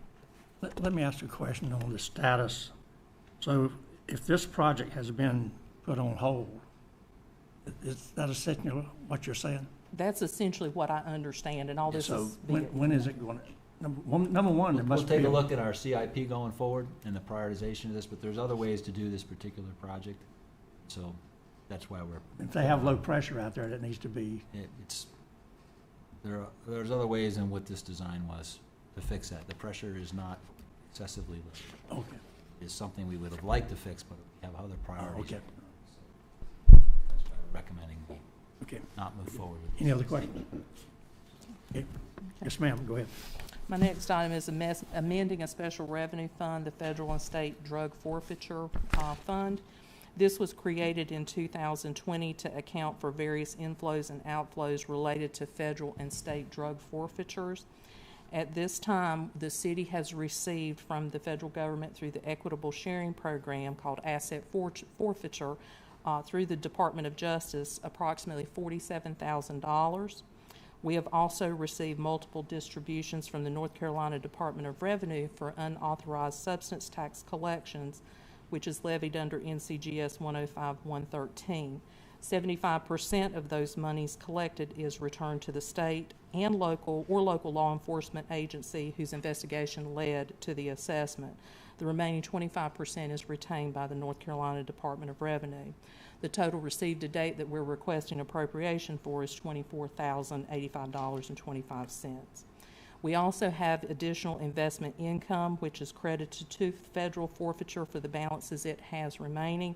That amount through March 31, 2020, it should be 2023, I apologize for that, is $1,555.03.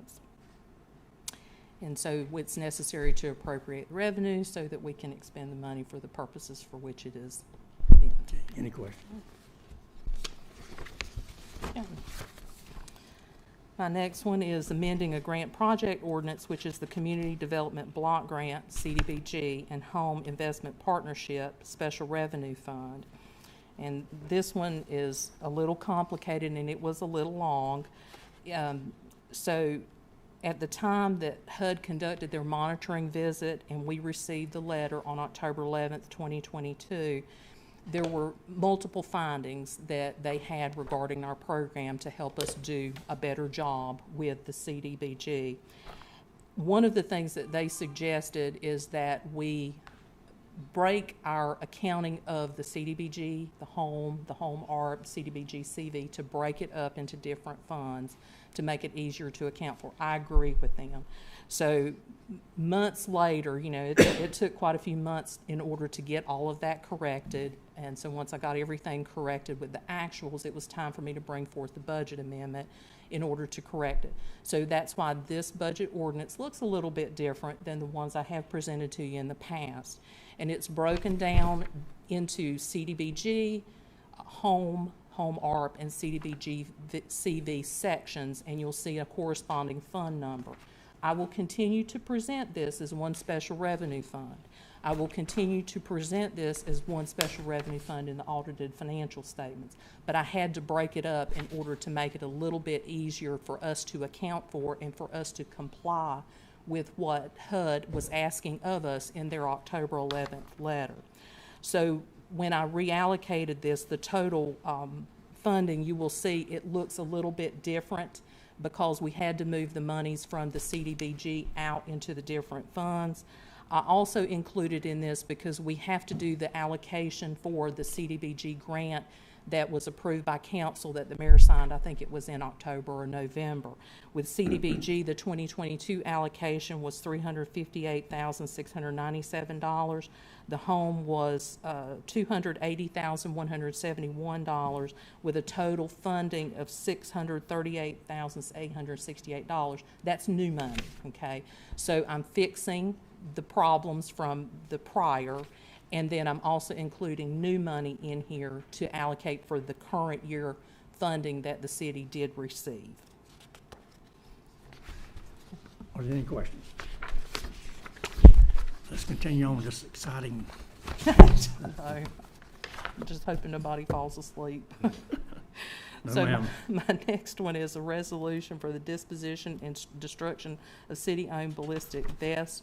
General Statute 168 266D provides that a city may discard personal property that is determined to be of no value. The city of Goldsboro provides ballistic vests for its firefighters to be used when needed. The replacement cycle of the vest is 5 years. Those vests are unwarranted and they must become surplus.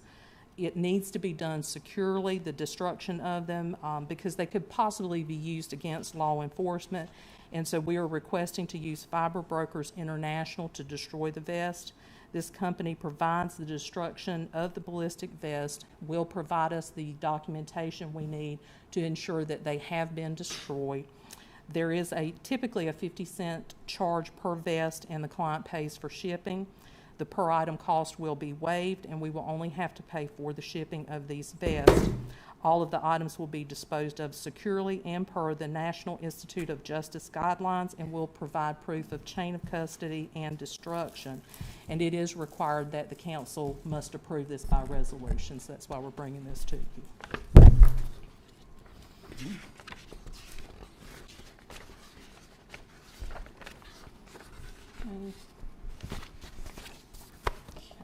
My next item is resolution donation of personal property to a 501c3 nonprofit, Global Gear Initiative, LLC. The city of Goldsboro has firefighting equipment that is surplus and no longer needed. The equipment consists of turnout gear that is in excess of 10 years old and can no longer be used in service for the GFD per NFPA guidelines. There are also old and outdated air packs that are beyond repair and have since been replaced and updated by the Goldsboro Fire Department. History has shown there is little or no monetary value received for these items when sold on public auctions due to the fact their use is limited in the United States. In an effort to limit the liability for the city with these items and to be good stewards of our resources, it is recommended that these items be donated to Global Gear Initiative. They are a nonprofit that assists and distributes fire equipment to firefighters in other countries. These firefighters have little or no equipment, so these items would be of great value to them. General Statute 168-280 establishes that a city may donate to a nonprofit organization, and this would include supplies, materials, and so forth, and the governing board must deem the property surplus and do so by resolution. I did check, and the entity is organized in North Carolina as a nonprofit and is current and active with the Secretary of State. The city clerk has posted the notice at least 5 days prior to this meeting. So at this time, we are asking for the adoption of a resolution to authorize the donation of that surplus firefighting equipment. Any questions on item T? Okay, I think it's my last one. So we have the operating budget amendment for FY 22-23. This, of course, is our last budget amendment for the fiscal year. In the Goldsboro Event Center, Ms. Felicia Brown has requested an appropriation of $47,000 needed for the plumbing repairs that were authorized by council, I think at the last meeting for the Goldsboro Event Center. This will be funded with a reduction in the outdoor pool expense in the Parks and Recreation Department. In the Paramount, Mr. Adam Twist has requested additional appropriations for part-time salaries, food and beverage resale, electricity, and Paramount ticket sales in the amount of total of $65,000. This will be funded with additional revenues from ticket sales, food, beverage, and alcohol sales, and investment income. Mr. Rick Fletcher in Solid Waste has requested an appropriation of $231,000 for the purchase of the new trash compactor that you just heard about, which is approximately 40 years old. His ballpark estimate was $350,000, and he anticipated having lapsed funds in vehicle fuel and dumpster expense, which will reduce that amount. So the other amount that he's talking about, the other $19,000 roughly, that is not a now thing, that's a next year thing that we'll have to deal with. So we're just funding the portion that he has available at this point in time.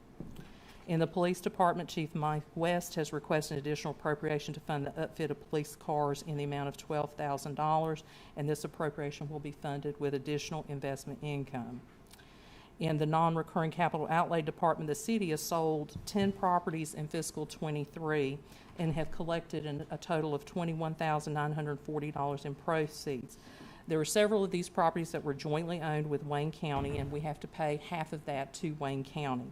At this time, it is necessary to appropriate the expense paid out in the amount of $10,000, which will be funded with proceeds from land sales, which we had none budgeted before. So, in the Stormwater Fund, Mr. Rick Fletcher has requested an appropriation of $63,300 for the purchase of a 2023 Ford F-250 with a service body to replace a truck that was recently totaled in a motor vehicle accident. The expense will be funded with an increase of insurance proceeds of $15,000, an increase in surplus equipment sales of $30,100, and that was recently for a piece of equipment that sold, and reduction of consultant fees of $18,200. In the utility fund, finance utility billing and meter service, an additional appropriation is needed to fund the final billing of the FY21 audit in the amount of $15,000, which was not addressed at the April 17th budget amendment. This will be funded with an appropriation of investment income. In the utility fund, distribution and collections, an appropriation for repairs due to insurance claims is needed to cover the cost of damage done to a sewer line on Ash Street in the amount of $24,500. The contractor took responsibility for the damage. The city has received payment in full for the damage, and the additional expenditure will be funded with insurance proceeds. In the Civic Center occupancy tax, an appropriation for the final lease payment to Musco for the sports field lighting is necessary in the amount of $4,610. This will be funded with an increase in investment interest. And also an appropriation is anticipated for the fourth quarter payment to Wayne County in the amount of $10,000, and this will be funded with increased occupancy tax revenues. That's all I have. Very good. Okay, thank you. Thank you, ma'am. Okay, and items V and W will be moved over to the items requiring special action. So we'll go to X, I guess. Yes, sir. Scott Williams? Mayor, council. Good. I'm here to talk about item X is purchase order approval for replacement telephone system. Expenditures this were approved in the fiscal year budget. General statute requires 143, 129 requires formal bidding when estimated expenditure of public money is greater than $90,000. Statute allows the governing body to delegate the authority to award contracts, and council will authorize the manager and finance director this authority in April of 2021 by resolution. The procurement of IT equipment in this case is through Sourcewell contract, which is allowed by law, and per internal memorandum of April 19th, 2021, city manager and finance director stipulated that the delegated authority limit was $250,000, and contracts over this limit should be presented to City Council for approval and award. Purchase order in this case is $266,515.42 to Atcom Business Technology, and it's recommended that Council approve the attached resolution authorizing the award of IT equipment to Atcom Business Technology in the amount of $266,515.42 as documented on purchase order P2301202. Any questions? Thank you. Okay, we're down to departmental monthly reports. You all have a copy of them or any questions? If not, we will recess until 7 o'clock.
And this is the Goldsboro City Council regular meeting.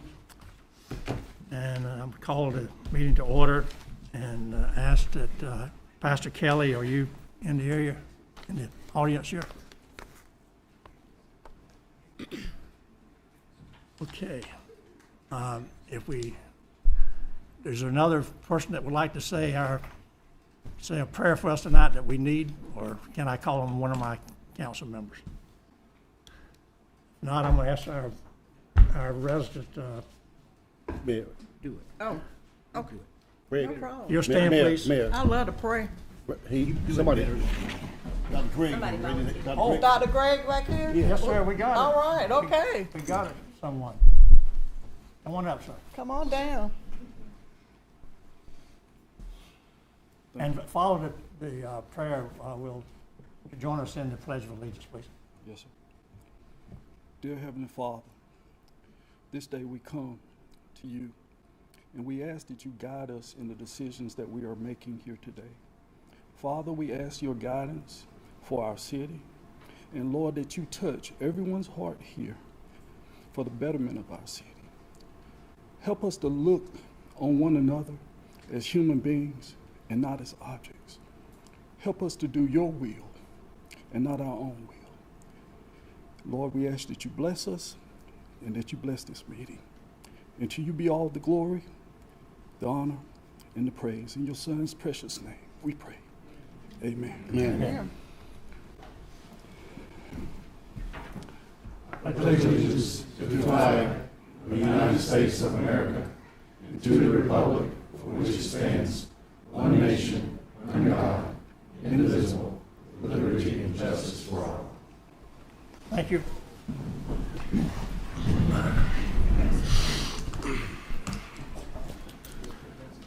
Before we, first let me get a roll call, Madam Clerk. Mayor Hill, Present. Councilwoman Jones, Present. Councilman Broderick, Present. Councilwoman Matthews, Present. Councilman Gayler, Present. Councilman Bass. Here. Okay, we're here. You'll notice that the seat to my right is vacant this afternoon.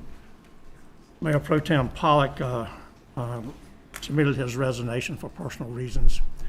In the earlier session, the council accepted his resignation, and we also appointed someone to fill his position as Mayor Pro Tem.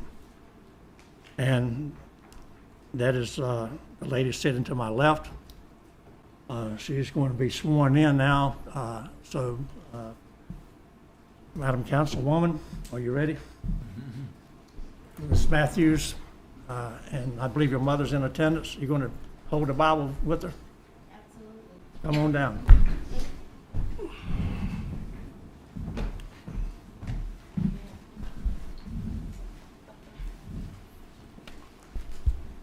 Raise your right hand, put the left hand on the Bible. Repeat after me.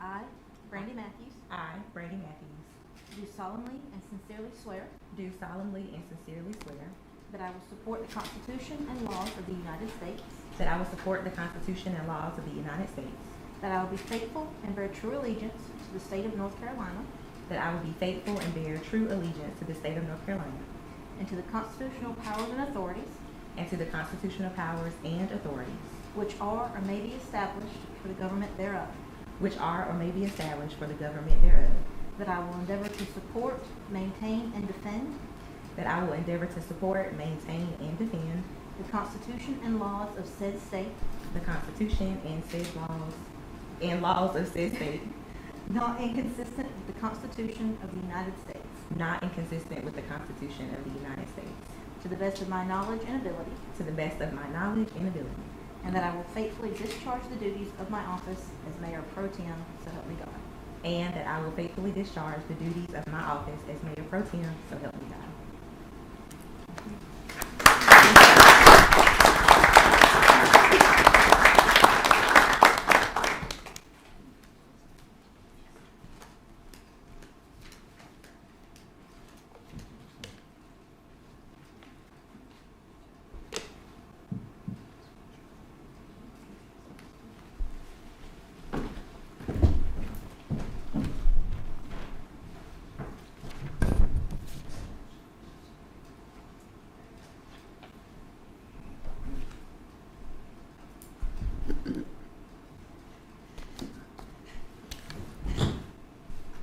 Okay.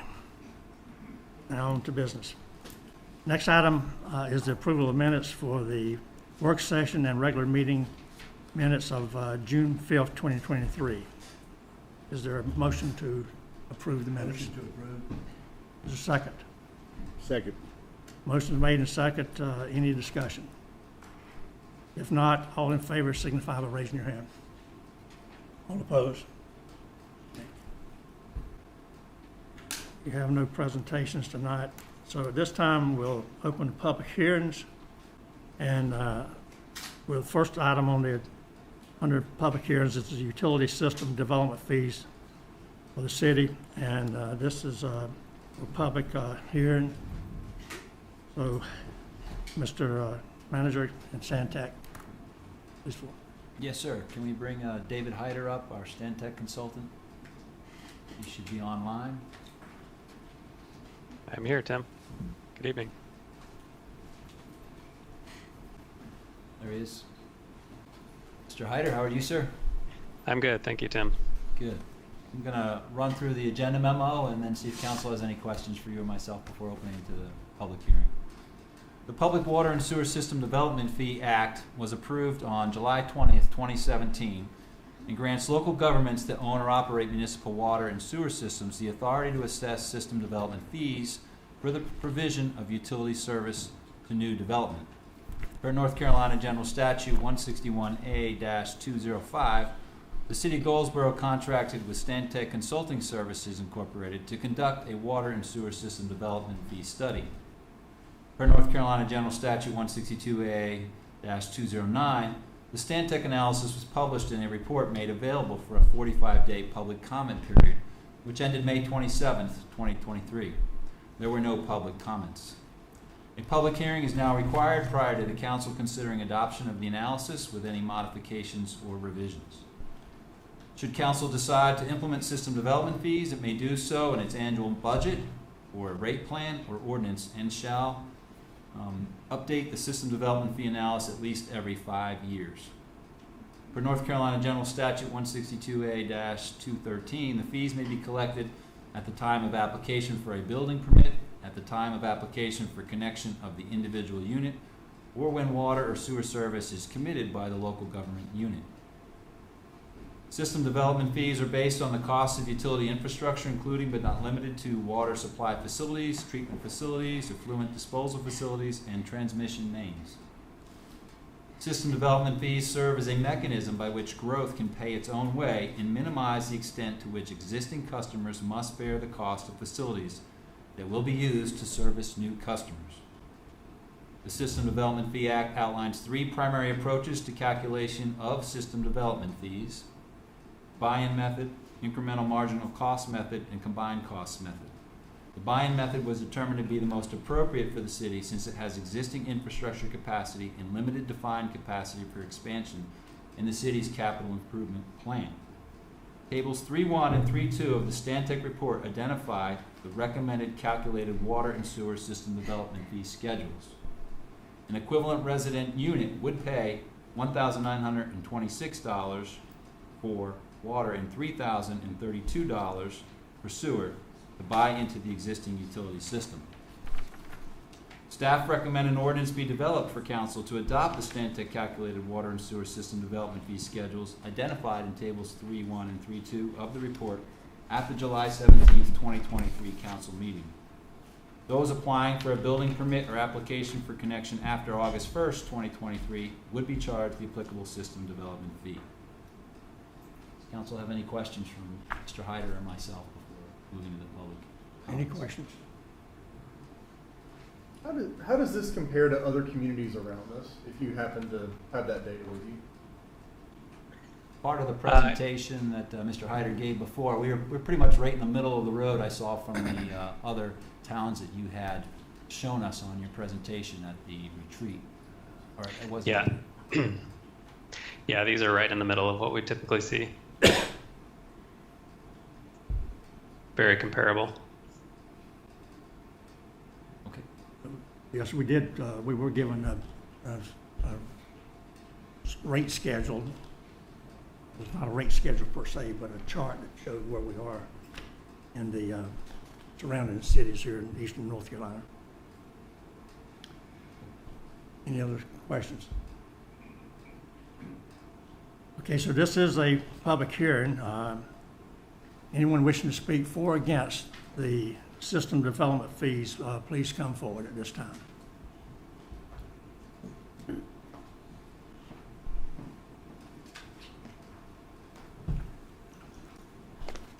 Good evening, sir. Again. Good evening, Mr. Mayor. My name is Dr. David L. Craig. Live at 509 Shelley Drive, Goldsboro. Before I really get started on what I wanted to talk about, did I get you correct when you said that the most appropriate method or approach was the combined cost method? No, sir, it's the buy-in method. The buy-in method.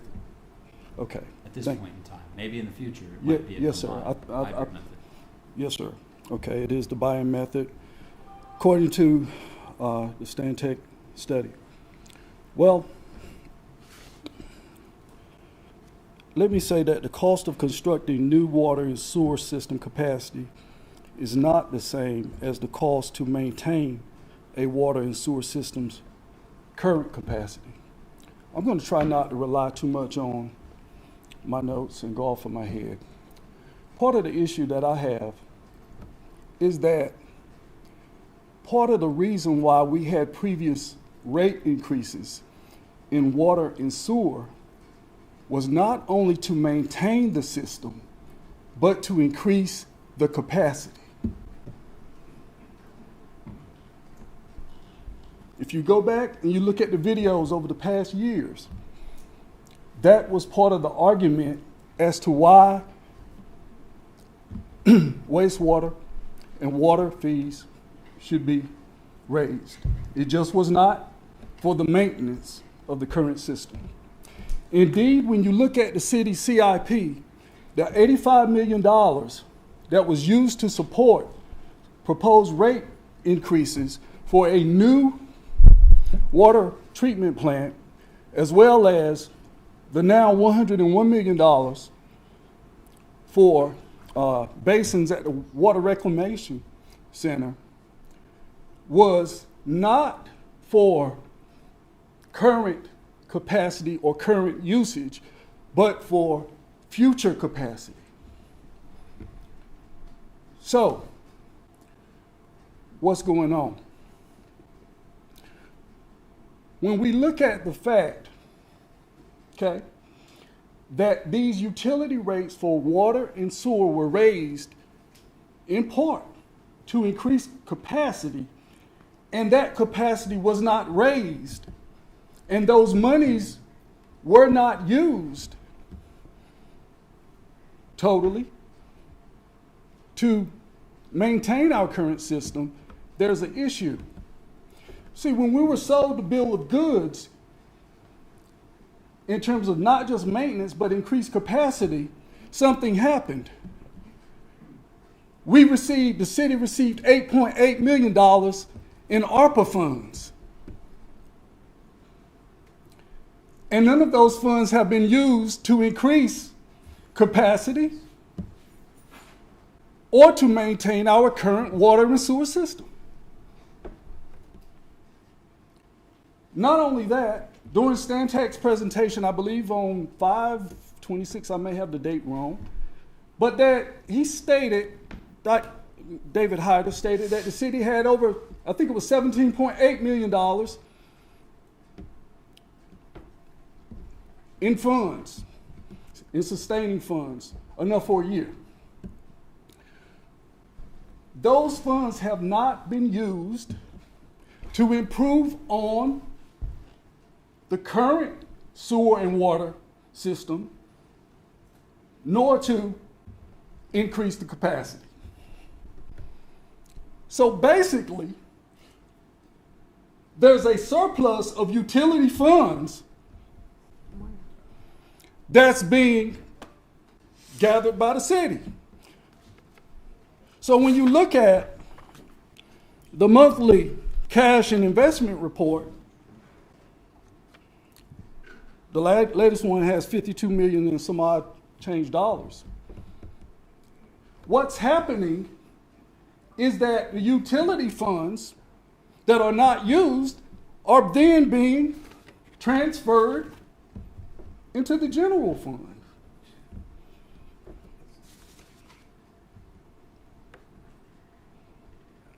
You can say it's not true.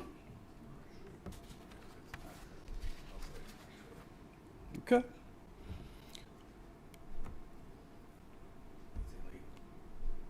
Councilmember Gaylor asked, when David Hyder said the city had $17.8 or $17.9 million, what accounts for that? The finance director said, because of management in the departments. Numbers don't add up. It's because the rates were increased and the city is now getting those funds and they have not been used for what the city said they were going to use them for. If indeed the city's water and sewer system was in such disrepair, then why is it that you didn't use the $8.8 million in ARPA funds to repair or upgrade the system? Now we say, well, we have the 2024, sometimes in 2024, to use that money on a project.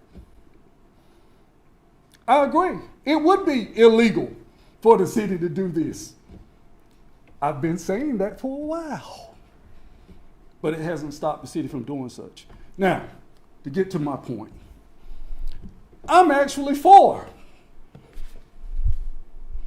these changes on the condition that the water and sewer utility rates for the city's current customer base are not increased until we get a good understanding of the city's finances and actually how much money the city has. Because as of right now, and based upon an email that I received from the finance director, she can't really say, in terms of sustaining funds, what the city has. That's all I have to say. It appears to me that the city's in a money grab again. But again, I'll meet you halfway. If you don't increase the water and utility rates for our citizens, then I'm all for it. And also, I would like to add the caveat that whatever funds are gathered from the development fee that's instituted, it goes towards increasing the capacity of our system. Not going in fund reserves to be squirreled away for other projects. That's all I have to say. And in terms of people saying that it's not true what I said, well, let's have an adequate accounting of the city's finances in terms of what exists right now. And let's quit saying, oh, well, we knew, or we know I was brought in here under some adverse situation and I'm trying to clean things up. Let's see what we have.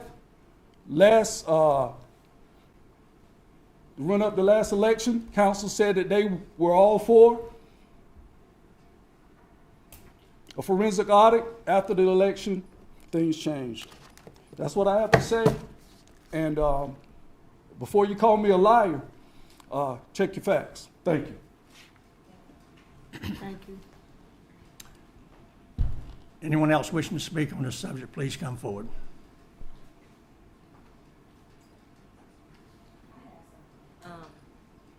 While he was making certain claims, there were, certain individuals that were saying it wasn't true.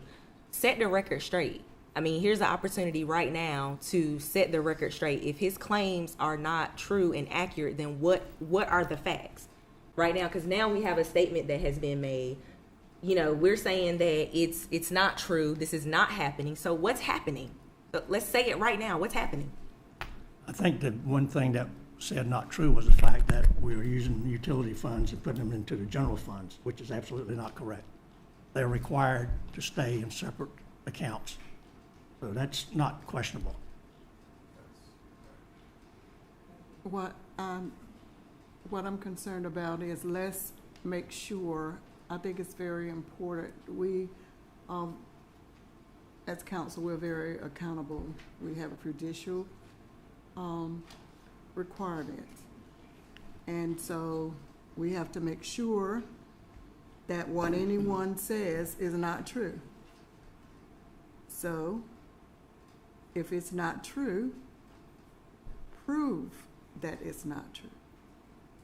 Prove him wrong. Well, I'm just going to say, and I'm not going to elaborate on it, but there are other inaccuracies in his statement. I don't have the documents here. The finance director's not here. Our public utilities person's not here. So we'll just let it lay as it is. We're not going to make a decision on this tonight anyway. So we'll. No, that's not what I'm saying. Is I'm not saying that we have to make a decision tonight, but all of us need to make sure that it's not true. I agree. That's what I was trying to say. We have an opportunity to go back, look at the minutes of this meeting, look at the video, take his items one by one, and look into it and see what the results are. We can certainly do that.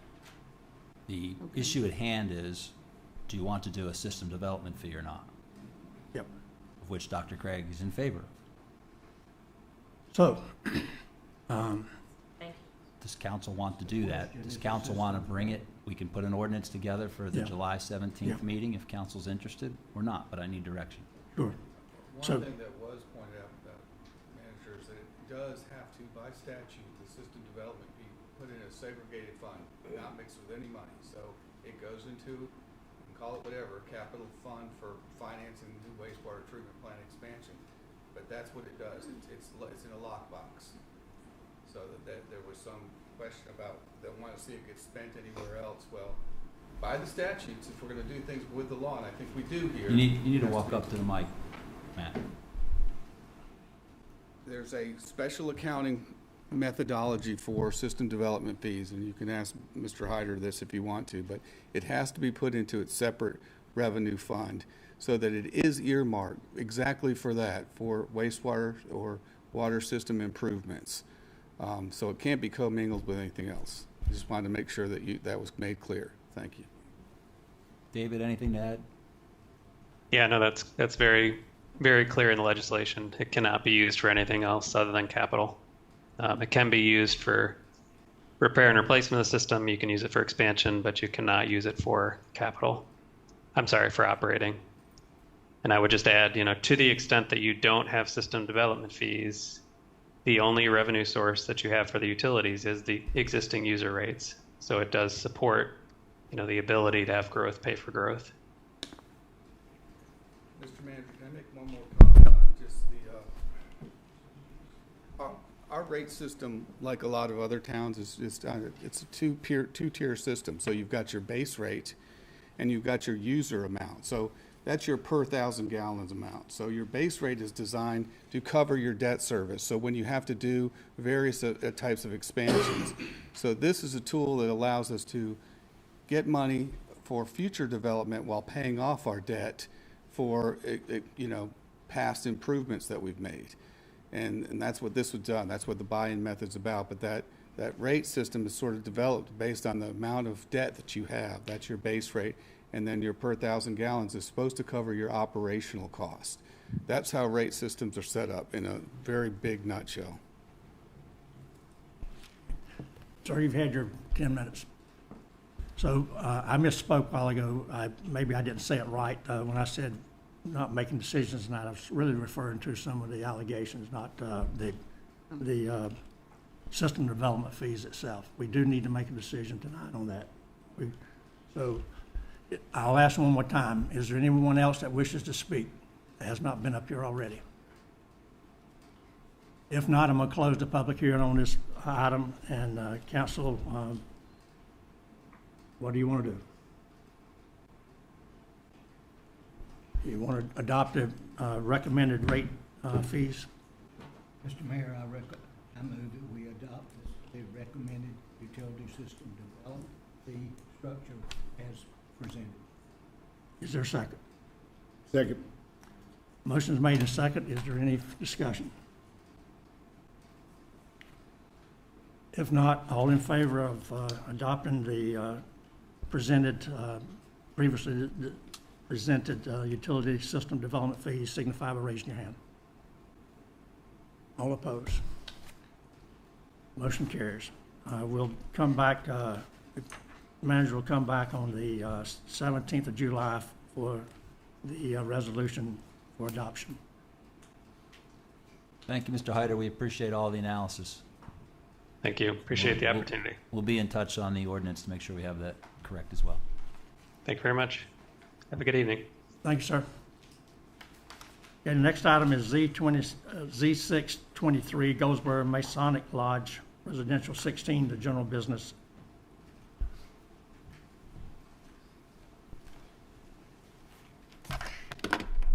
Thank you, Mayor Ham. Good evening, council. The first rezoning request we have tonight is a continuation from our June 5th hearing. This is a general rezoning request for property located at 1002 North Berkeley Boulevard. This property is a little over 1 acre and it is currently owned by the Harmony Masonic Lodge. The applicant is Cliff Grant, and this property is split between a residential 12 and general business zoning district. They're interested in rezoning the remaining portion of this parcel that is residential 12 to general business, so the parcel falls under one zoning district, and it is located within the commercial land use designation. As you can see here, the parcel has its direct frontage on North Berkeley Boulevard.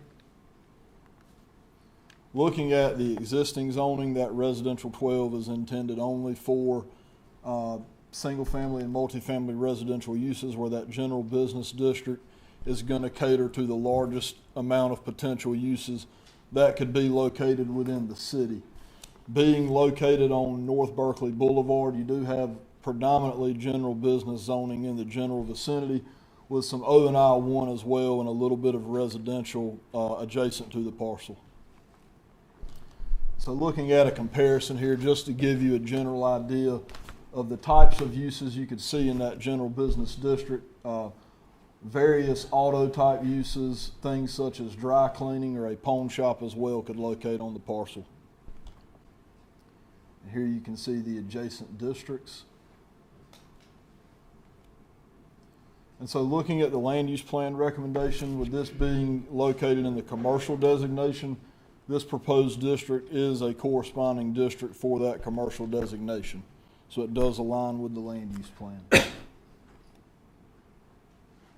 And here you can just see that the whole entire surrounding area falls within that commercial designation.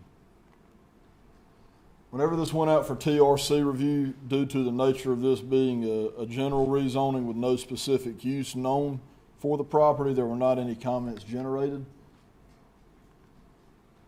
And so just, yes, sir.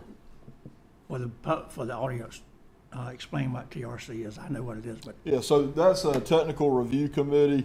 It's made up of engineering, DOT, various other departments within the city. We sent it out for any kind of high-level conceptual comments initially that would come about. This parcel, if developed, would need to go through site plan review, and so it would go back through that TRC review, so any more specific comments would come up at that point. Thank you. Yes, sir. And so just to conclude on staff's evaluation, it's the current site of the former Masonic Lodge. The uses that would be allowed in this district are not out of character with that area, and it is adjacent to multiple parcels already zoned general business, with half of this parcel already being within that designation. And so staff is recommending approval of this due to its consistency with the land use plan and the fact there's multiple adjacent parcels as well. Planning Commission heard this item at their most recent meeting and voted 4 in favor, 0 against. And if there's any questions for staff, I can take them at this time. Any questions on the council? Okay, this is a public hearing for any comments you might have on this item. Anyone wishing to speak, please come forward. For or against? Anyone wishing to speak? If not, I'll close the public hearing and ask, is there a motion to adopt the approval ordinance with the inclusion of the consistency statement, or is there a motion to deny and adopt the ordinance to deny with the inclusion of a statement that deems this conditional rezoning request to be inconsistent? The motion to adopt or deny. I'll make a motion that we adopt and approve the ordinance with the inclusion of the consistent statement. Second. Motion's made and seconded. Any discussion? All in favor of the motion to adopt, signify by raising your hand. Okay. Motion carries. Next item is Z723, Ground Zero, General Industry, I-2 to General Business. Yes, sir, Mayor. This is another general rezoning request for property at 103 West Patetown Road. Property is just at 3/4 of an acre. Property is owned by Lily Taylor and the applicant is Jeffrey Rudolph. They're requesting for this to be rezoned to the general business from that I-2 zoning district. The land use designation for this property is industrial. So here you can see the aerial image of where the property is located off of West Patetown, right off of North William Street and off of 117. So looking at the existing zoning here, the I-2 district is designed to accommodate a wide range of manufacturing, wholesale, and distribution type uses, whereas the general business, as previously stated, is designed to accommodate for a wide range of uses that'll serve the city and the surrounding area. Looking at our surrounding zoning, it's kind of split, where on the 117 side you have more of your general industry zoning districts, and then on the North William Street side, you start to see more of that general business zoning as well as to the south. So looking at a comparison of what's allowed in the existing district compared to what would be allowed in that proposed general business district, in the I-2, you can expect to see things such as general manufacturing, trucking terminals, outdoor nurseries, as well as contractors' offices and storage yards, whereas in that general business, again, it accommodates for a wide range of auto type uses, dry cleaning, motels or hotels, pawn shops, and other uses that'll serve the community. Here you can see that zoning split that was previously mentioned, where you have your general business located on the North William Street side with your industrial uses located on 117. And so looking at the land use plan designation, the general business zoning district does not align with that industrial designation. And here you can see you have industrial land use designation adjacent to your commercial designation, which is where you kind of get into seeing that split of zoning districts in this area. Again, whenever this went out to TRC, there weren't any specific comments generated because there's no use yet known for this district. And so looking at it a little bit more closely, I don't know how familiar you are with the site, but this currently contains a commercial type structure that has individual units. These units have already been upfit for commercial use and consist of uses that are common and typically found in a general business zoning district. I believe there may only be one vacant unit in this little center that's developed here. Looking at the adjacent properties and the types of surrounding uses, you have Wanda's, Pennington Automotive, the Greenleaf Christian Church, Kids R Us, and a restaurant supply store in the general vicinity. And there are multiple zones already in this area that are in that general business zoning designation. And so staff is recommending approval based on this parcel's history of being utilized for these commercial type purposes found in that general business designation. You also have a heavy concentration of existing general business zoning in this area. Whenever this went to Planning Commission, they voted 4 in favor, 0 against. And if you have any questions on this, I can take them at this time. Any questions from the council? I hear none, so I'll open this up to, for public comment. This is a public hearing. Anyone wishing to speak for or against this item, please come forward. Anyone wishing to speak? I see no one rising, so I'll close the public hearing. And I'll ask, is there a motion to adopt the approved ordinance with the inclusion of the consistency statement? Or is there a motion to deny and adopt the ordinance to deny with the inclusion of a statement that deems this conditional rezoning request to be inconsistent? Is there a motion to adopt or deny? Mayor, I move we adopt with the consistency statement. I have a motion to adopt. Is there a second? Second. Motion is second. Any discussion? There being no discussion, all in favor of adopting the motion, please signify by raising your hand. Okay, thank you.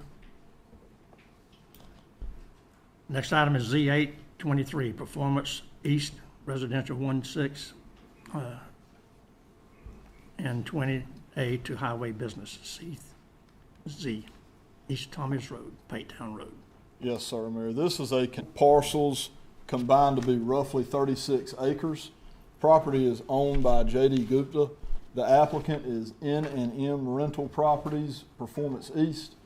Currently, these properties are located in a residential 16 and residential 20 agriculture zoning district, and they're proposing for this to go to a conditional highway business zoning district for the purpose of establishing Performance East, which many of you may be familiar with and the type of business that they're engaged in. Property is located in the medium-density residential designation. Here you can see the 4 properties that are involved in this conditional rezoning request. Across Tommy's Road, you have Wayne Prep, if you're familiar with that general area. So looking at what's existing out there, these residential districts, they're designed to accommodate for low-density, single-family residences, where the highway business is the most logical zoning district for rezoning as compared to a general business due to this property's location along 70.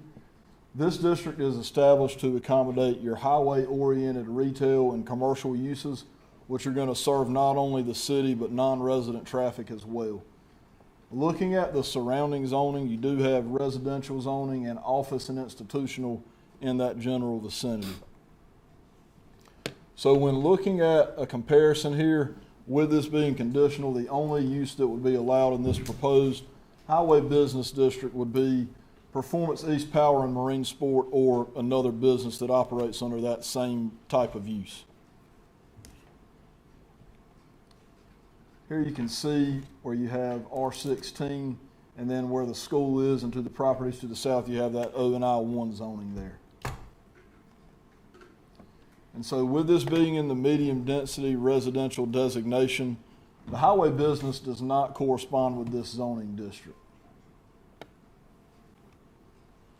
And here you can see you have some low density residential on the other side of 70, some medium density residential, and then some office and institutional. So you kind of have a variety of land use designations around this proposed site. Whenever this went out for TRC, there were no comments based off of the concept plan. Staff did have some comments and conditions, and we'll get to those shortly. If approved, this would be required to go through a full site plan review, which would give TRC the opportunity to make any kind of comments or requirements at that point. So here you can see just kind of a far out vision of what they're proposing the concept to be here. This is a little bit more in-depth look with one point of access off of Tommy's Road. They're providing a chain link fence around the property's perimeter for security. Also, they're providing a buffer, which we'll get to a little bit later in the presentation, with a building and in some display area as well. And so looking at staff's evaluation, again, Performance East, if you're not familiar, they deal primarily in power sports and marine products. These parcels are located in our ETJ, so in order to receive city service, they would need to annex. This parcel is adjacent to 70 and Wayne Preparatory Academy, as well as some residential uses along Tommy's Road. So, given all these facts, in order to make this a more compatible use with the surrounding area, we've recommended certain conditions be placed upon this conditional rezoning that goes above and beyond what our UDO requires to make this use compatible with what's adjacent to it. So the UDO requires a type C1 buffer. That C1 buffer only requires a width of 20 feet. In discussion with the applicant, they have agreed to increase this to a width of 35 feet. The UDO also gives the option, if you don't want to plant that buffer, you can construct a fence. UDO requires 6 feet. We felt that 6 feet would not quite be reasonable, so we requested it to be 8 feet, and they have also agreed to that. Given the fact that this would be located next to a school, and in consideration of school hours, we've requested that deliveries to this business not to occur between the hours of 2 o'clock and 3:30 or any other hours that may be scheduled for school release, just to avoid any kind of conflict with that adjacent land use. And then as well with the types of trucks and that would be accessing this property and associated with the use, we've asked them to provide a driveway that's at a width of 50 feet to accommodate these types of vehicles. The applicant has agreed to these, and they have signed a document that's been notarized that agrees to comply with these conditions if approved by council. And so with these conditions being implemented, staff is recommending approval of this. Based off its location and high visibility from 70, we feel it's consistent with the highway business district. The properties, furthermore, the comprehensive land use plan does encourage an environment that's friendly to business, as well as the location of these types of uses along major thoroughfares or in close proximity to. Whenever this went to Planning Commission, they voted 4 in favor and 0 against. And if there's any questions, I can take them at this time. Anyone have any questions? Okay, there's no questions. I'll open it up for public hearing on this matter. Anyone wishing to speak for or against, please come forward.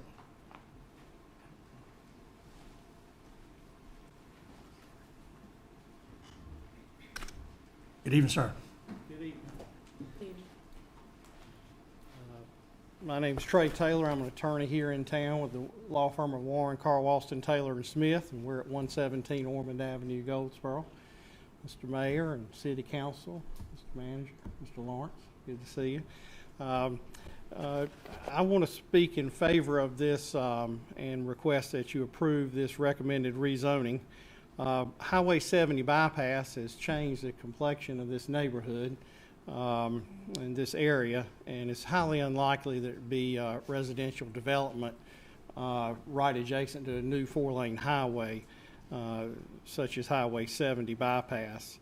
I think most of you are familiar with Performance East. They're adjacent to existing Highway 70 there. Beside the Shelton's Harley Davidson across the street from the Pizza Inn. They've been there for many years. They sell and service watercraft and recreational type vehicles. They've been good corporate citizens for a long time. Neil and Mary Weeks, a longtime Wayne County residents, own the business. Their children are in it now. Their son Stuart Weeks is here with his wife. And what they'd like to do is eventually move their business to this location.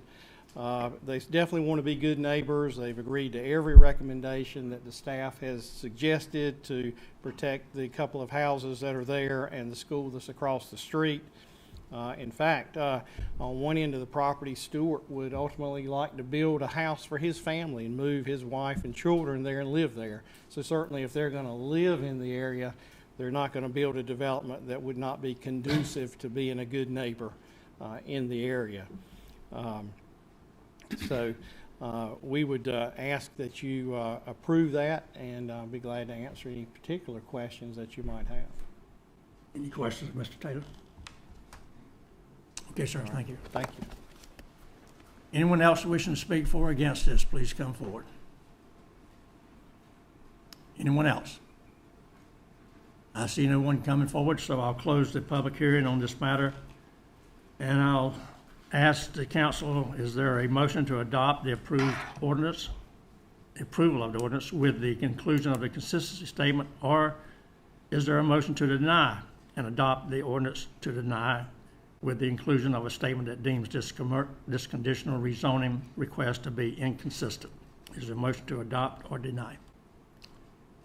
Mayor, I make a motion that we adopt and approve with the conclusion of the consistent statement. Motion is made to adopt. Is there a second? Second. There's a second. Any discussion? If not, all in favor of the motion to adopt item E, please signify by raising your hand.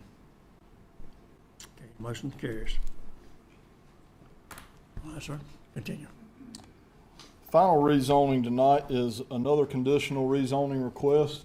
This is for Hawthorne Trail located on Kyler Best Road.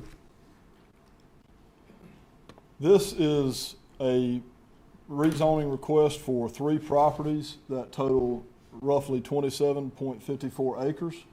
They're proposing a development that consists of 119 single-family homes and 193 townhomes.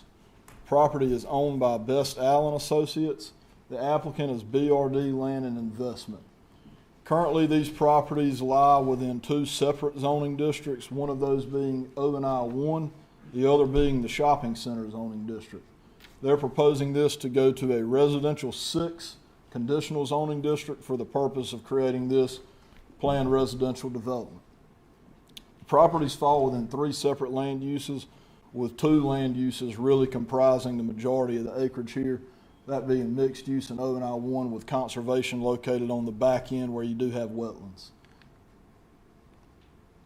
And here you can see the 3 parcels and their location at the intersection of West New Hope Road and Kyler Best Road.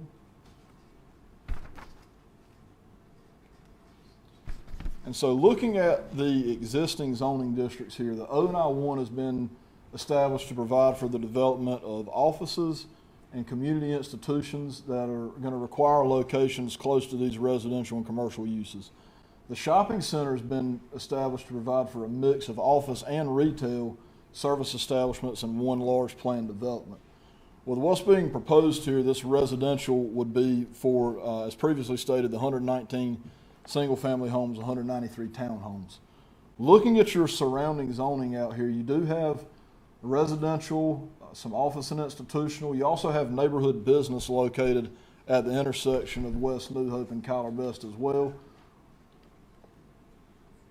And so looking at zoning a little bit deeper as far as what's allowed in the existing districts and what would be allowed in the proposed districts. In the existing zoning districts, in the O&I portions, you could expect to see things such as a residential care facility, certain types of multifamily development, single-family detached, school, or a hospital.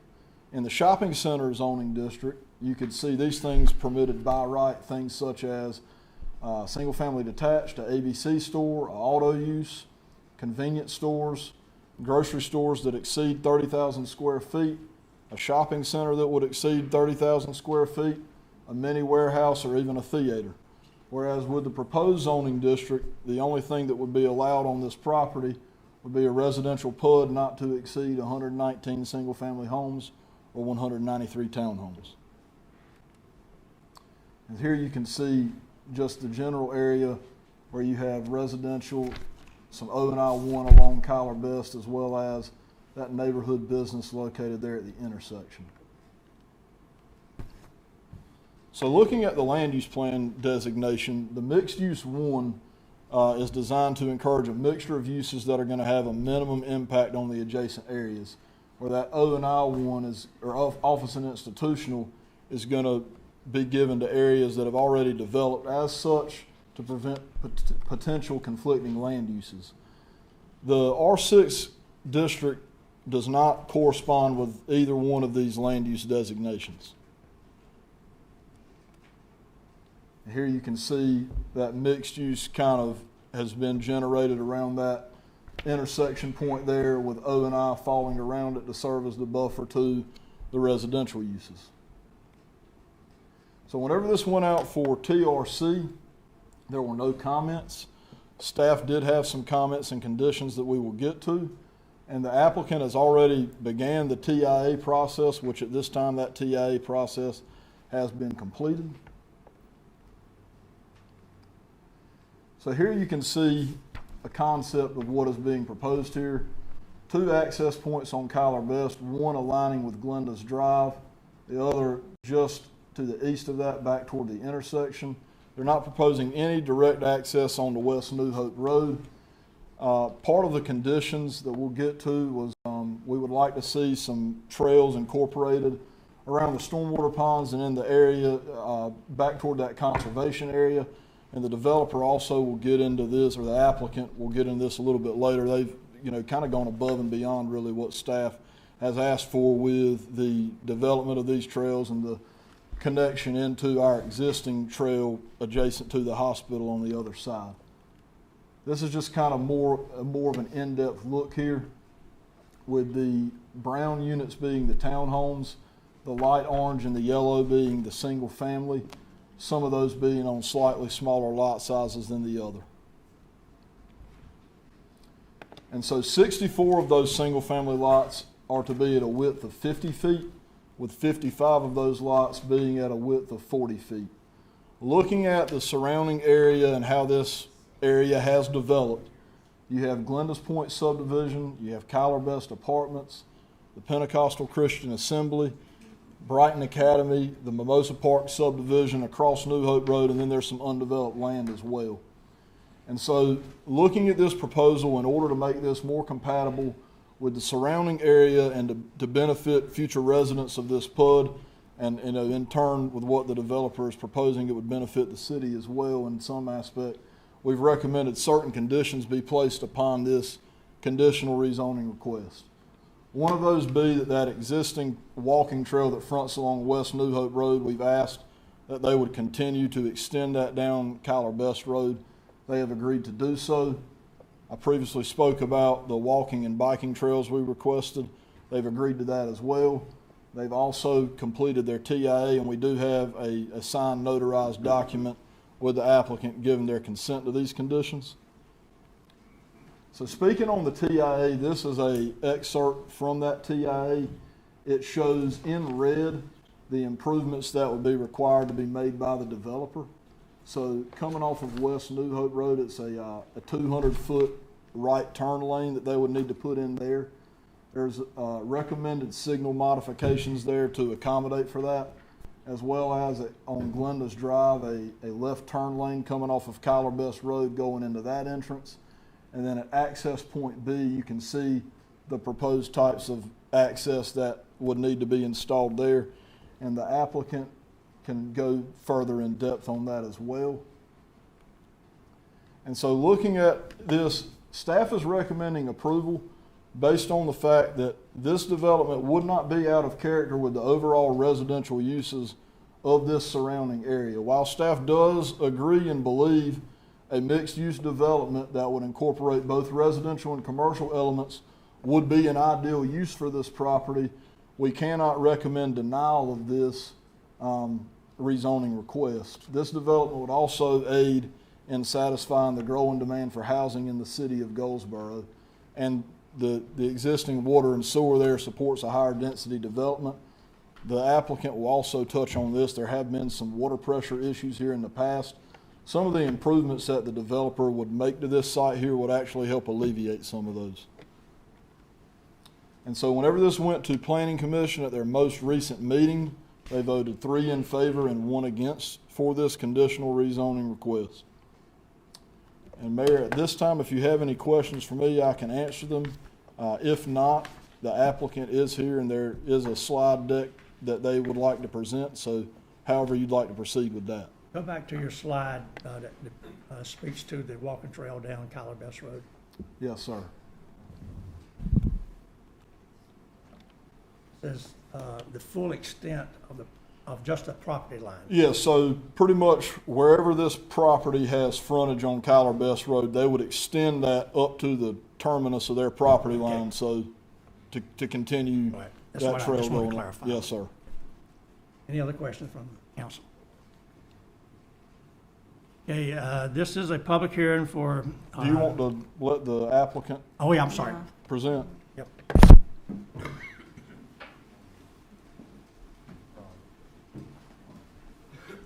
Good evening, sir. Good evening. My name is Scott Stone. I'm with American Engineering, and I'm here representing BRD, who's the applicant. And we also have our traffic consultant here as well, in case there's questions beyond my limited scope of knowledge. We're excited about this opportunity because there has been an expressed concern about the lack of housing and or the need for more housing for in particular the military mission here for Seymour Johnson Air Force Base. And as BRD was considering this project, you know, we really kind of had in mind and imagining that young family who was relocating here, and you think of someone coming, say, from Cannon Air Force Base in Clovis, New Mexico, and they're coming here and they're excited about coming back to North Carolina, and it's green where there's not a lot of that in New Mexico. They're, you know, this is geared towards someone who might be a staff sergeant. They're with a young family, and they might want to put roots down here. This is something that they might want to say, all right, is this tour going to be either our last tour or where we want to finally buy a house and not just live on base and have base housing? So if you think about those scenarios, there's really two paths that airman can take. You know, if he got his orders a few weeks ago and he's looking for that housing, he might, if he wants to buy a house, he might have to look here, or he might have to go to LaGrange or Kinston. There's just a lot fewer options than he would have maybe liked, he and his family. But if we go the route of approving this project, then you've got a family who's got either townhomes, single family options, two different product types of single family detached, and access points to parks within the neighborhood, but you've also got walking trails that I'm going to show you in a second that connect all the way to the Greenway. And it's really a community feel with a lot of different housing options for them. So I'm going to talk a little bit about why BRD was looking at Goldsboro and this piece of property in particular. BRD's, we've worked with them on other projects throughout the state, and they're doing projects throughout the southeast, all the way from North Carolina down to Texas to Florida. Their typical end users would be national home builders building national home builder type products, and they certainly see this community as a growing community and a need to fill that military community housing. It's a central location to do a lot of different things, and there are those as well who are trying to get out of places like Raleigh and want to get in a place like Goldsboro. So there's certainly a lot of demand for housing here. And there's certainly that advantage of being able to support that military mission. We've been hearing anecdotally that the command has been saying they just don't have those options on base and really need to have some support there. I know our client has had conversations with the base. There is nothing formal in agreements or anything like that, but the dialogue's been opened up about potentially even carving out some of these units as dedicated military housing. So that's certainly something that would be a good fit.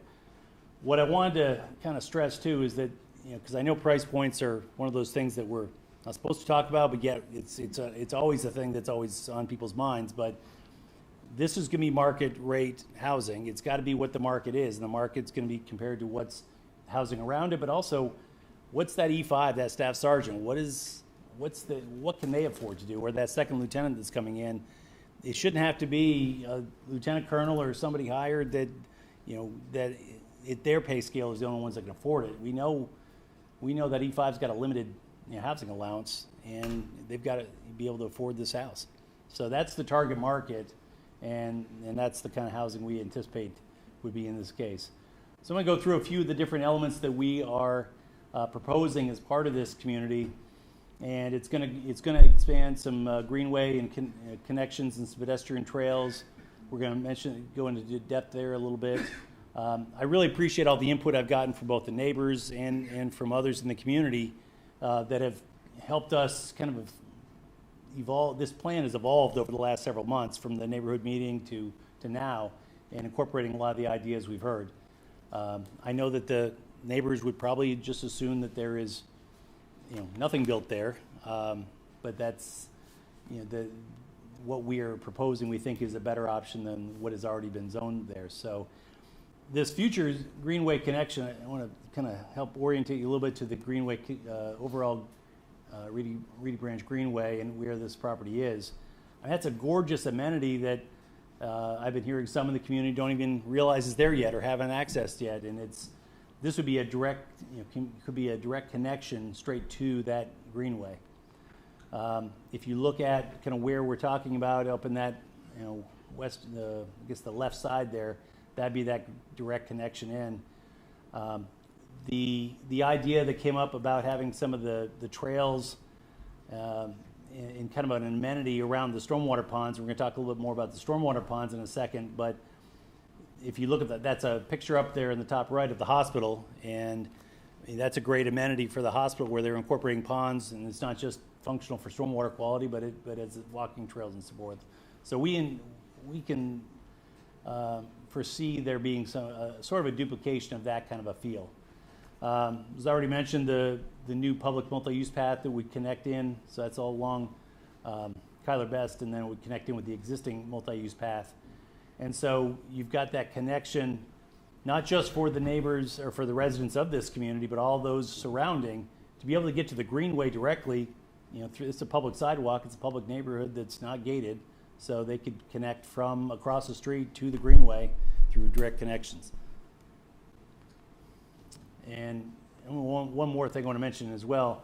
If you look at the top, towards the east side there along West New Hope, if you've ever kind of gone along that path and either walked or just driven along there, it's kind of desolate feeling. It feels a little barren. You feel like you're kind of out in the middle of nowhere because it's farmland basically. What we're recommending is adding an amenity on the property that's water fountain that could be a public use, and adding some trees and so forth. So it feels like it's a little bit more of a purposeful multi-use path. And then if something ever gets built on the other side of this property, hopefully they would continue the trees along the walking path as well. One thing that we kind of like about this is by this connection in and the new Kyler Best trail that we're adding, we're creating a almost 2-mile loop that you can go, because right now, if you're walking along either the multi-use path or the Greenway, you're only going kind of one direction, then you got to turn around and go the other, and go back where you came from. And here we're actually, for the neighbors all nearby, you're creating essentially a loop that can kind of make it a little more interesting for an evening walk with the dog or biking. As I already mentioned, there's water pressure issues here. So this is one of the things that we heard during the last few months, talking to the staff, talking to the neighbors. We know there's some water pressure issues. So if you look at that stretch, there's existing water lines along Kyler Best, and there is a 1,000 linear foot gap right now. So we're collaborating with the city, and as part of this project, that 1,000 linear feet will be installed, and so you'll have that you won't have that gap anymore. So when you don't have the dead ends, it tends to improve water pressure. So I know the concern would be, and if I was a resident nearby with already some pressure issues, that is this going to draw pressure, from here? But in fact, it's actually, we're going to hopefully improve the situation instead of actually making it worse. So I know that's a concern of the residents, and hopefully this will address that. Traffic's going to be the other big issue, I'm sure, for the residents, and I don't blame them for that, because I know on that intersection of West New Hope and Kyler Best, it gets backed up.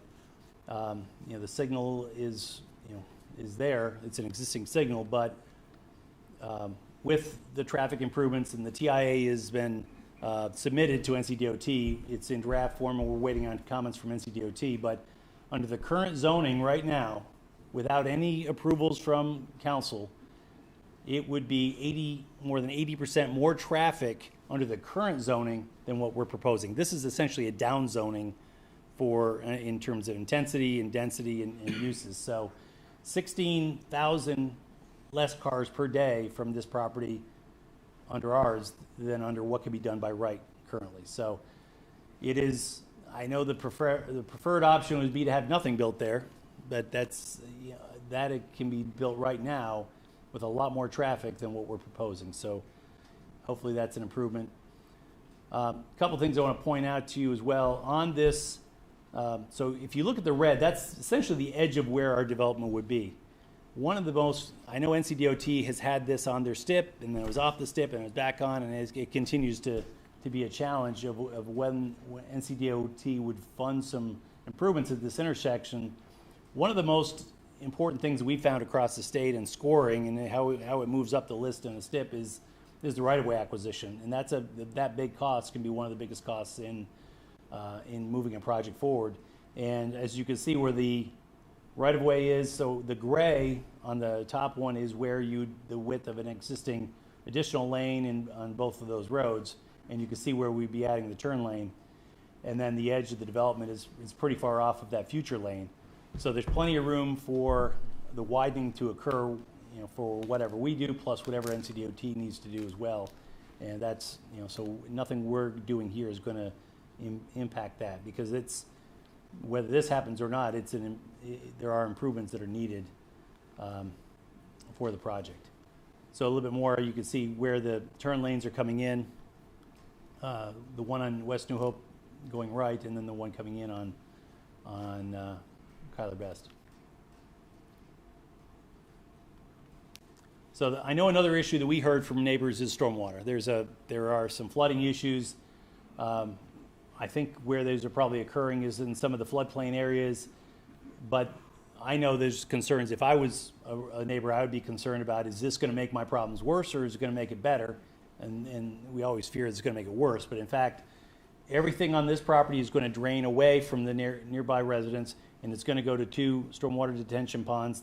There's 2 because there's just the way there's a drainage divide in between those 2, and there'll be a walking trail in between them. But it's everything from the site, including anything that's off-site that's draining towards the creek, has got to be collected.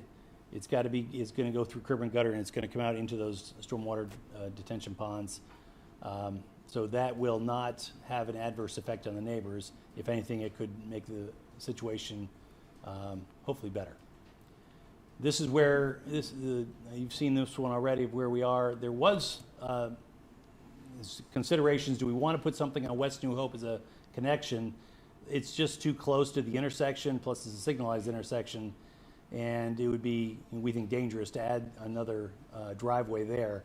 So just limiting the driveways to Kyler Best, we think is the best option there from a safety standpoint and trying to control the traffic.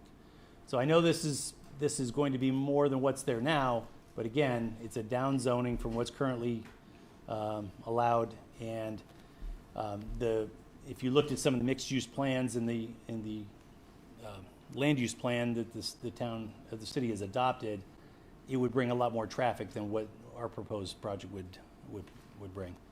And then lastly, the property value, right now you're getting a little less than $10,000 in annual property tax. That'll go up to about $450,000 after the improvements are made, just by the increased property value at full build out. So we're hopeful that helps provide revenues for the city that can be used other ways. The pedestrian connections we think will be a great amenity for the entire community, and we're going to try to at least help mitigate some of the traffic issues. And that is, I think, my last slide. Are there any? If there's any questions for me, or I can also. I have one question. Yes, sir.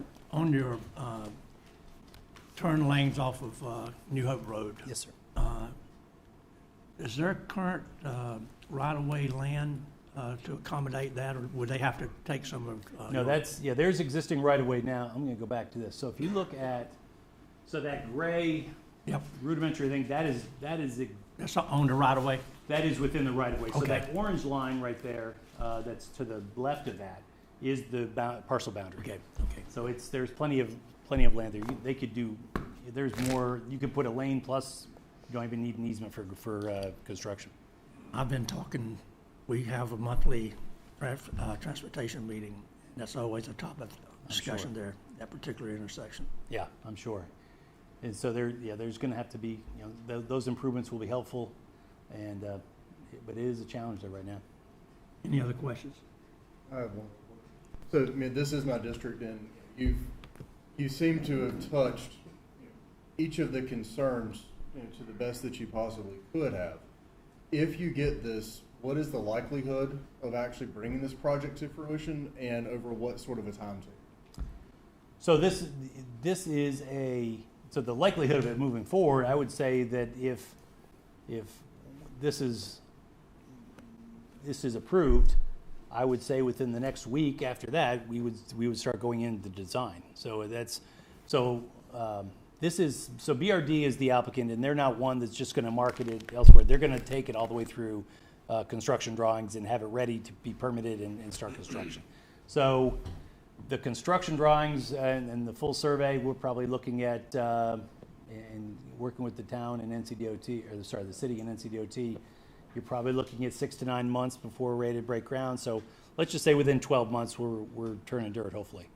Our client would like to start construction sooner rather than later, so and there's a need here, and they certainly would want to move forward as quick as they can.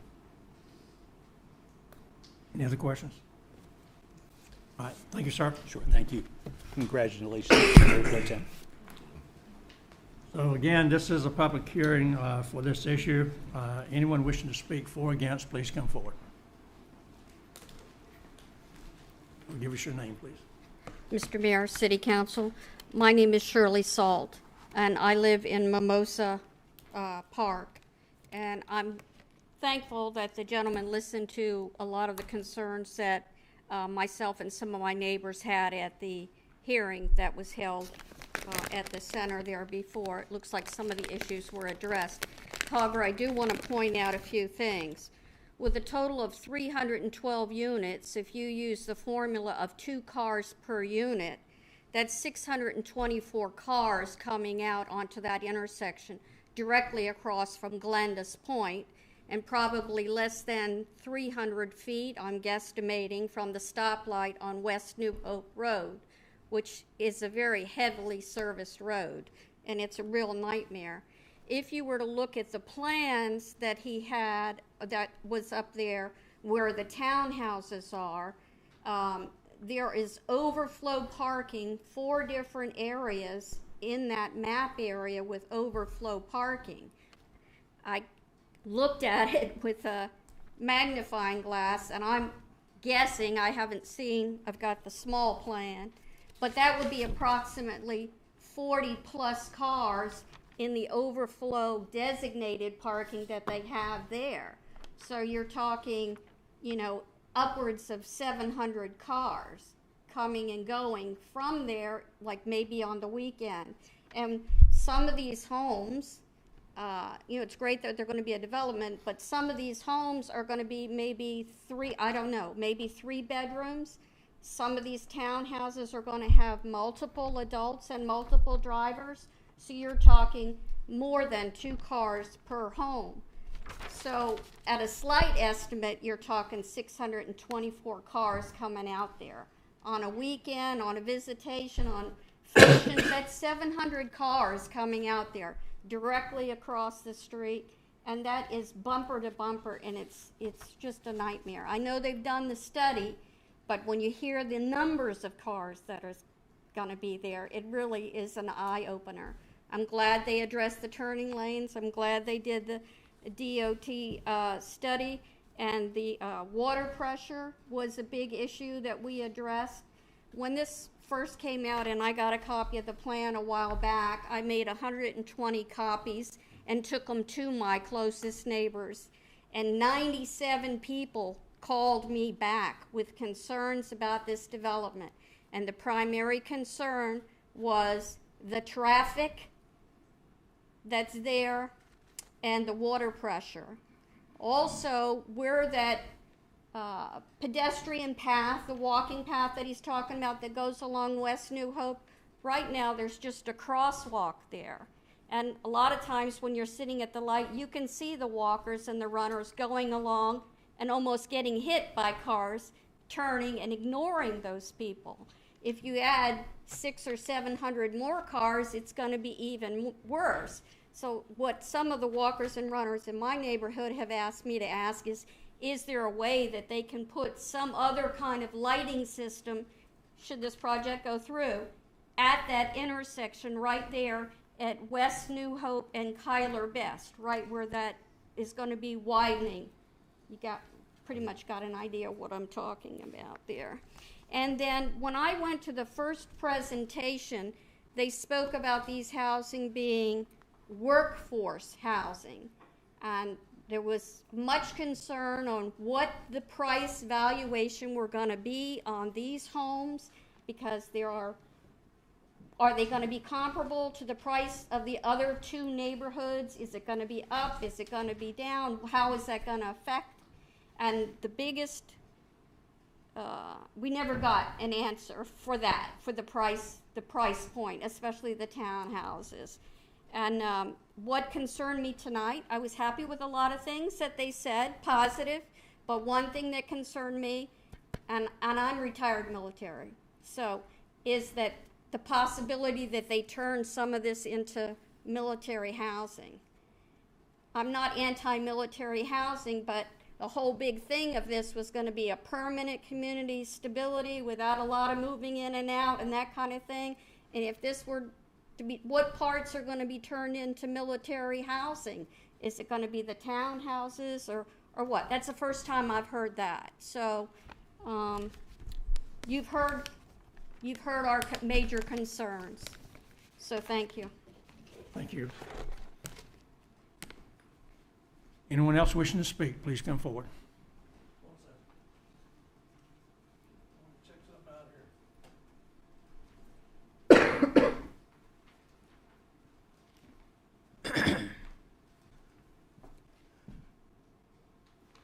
That's the width of half the lots in that area.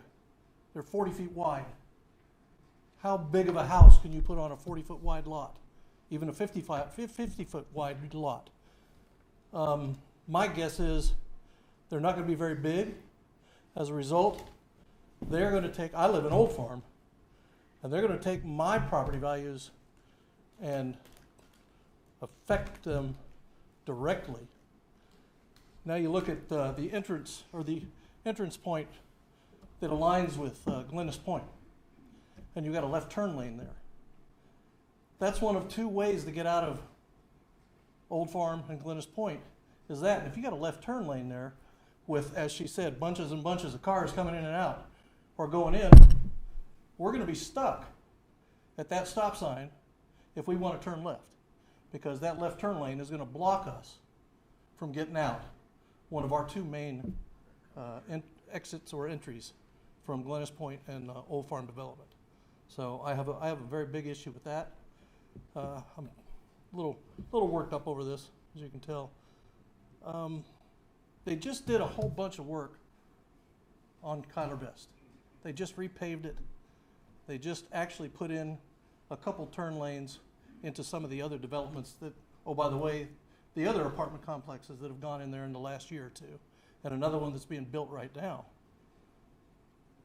They are increasing the traffic on a road that's 2 lanes wide to a point that's going to be unbearable, especially with a light at New Hope.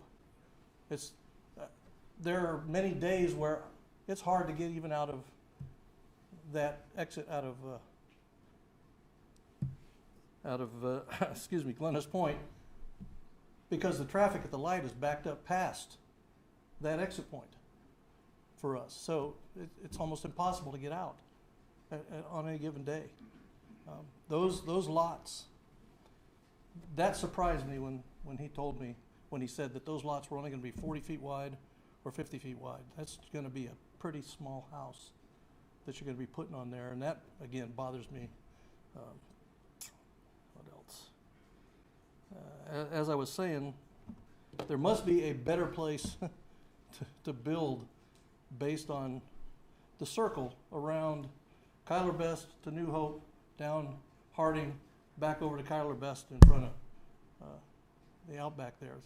There are already 8 apartment complexes in that circle, and they're all within 1 mile of some fairly nice residential areas. And we're just adding more to that. And the traffic, if it's bad now, I don't know how we can say that the traffic's gonna get better. I don't see how it will. It's gonna get worse. And like I said, it's a 2-lane road most of the way, except for a couple turn lanes. So it's gonna be very, very difficult to get in and out, especially with one directly across from Glennis Point.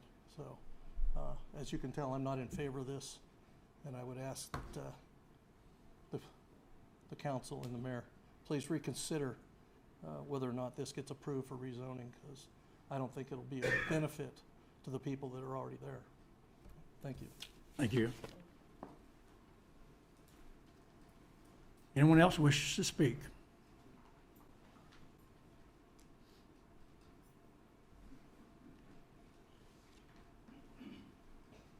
Good evening, Mayor. Good evening, Mr. Martin. Members of council.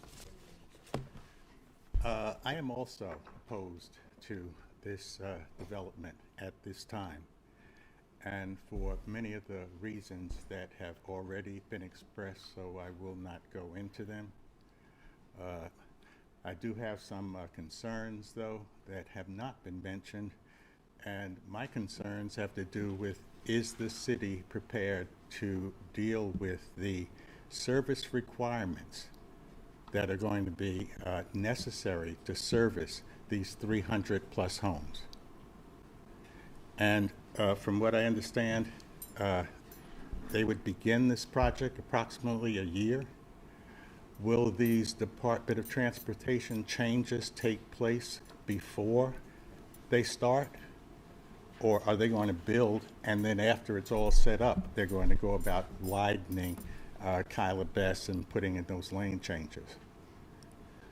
The other thing is the water pressure issue. I was at that meeting also, and I believe the city manager indicated that the problem we're having with the water pressure in that area is because the system is not looped. And I have a question. Is that what is going to take place by this development, is looping the system? Or is there going to be a need for another pumping station?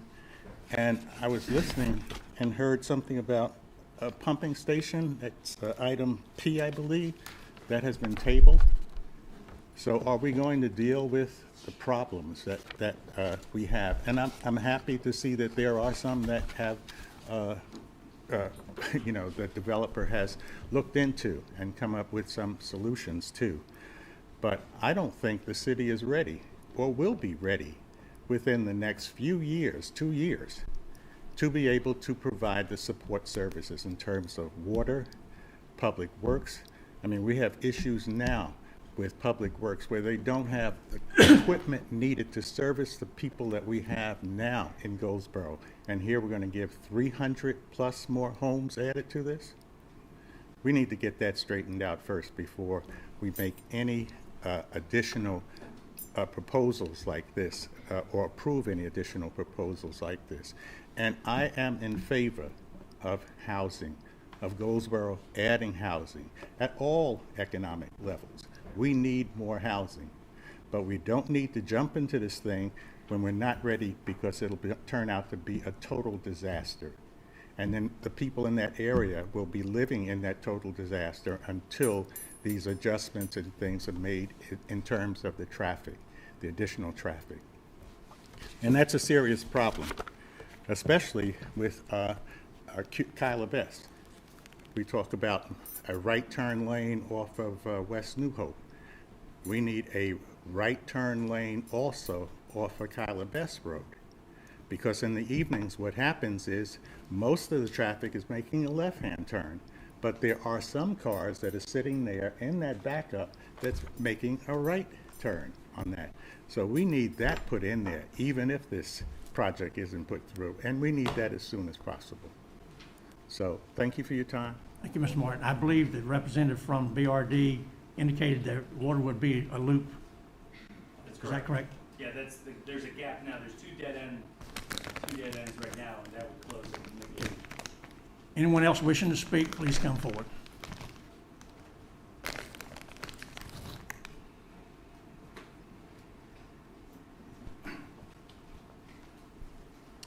Yes, sir.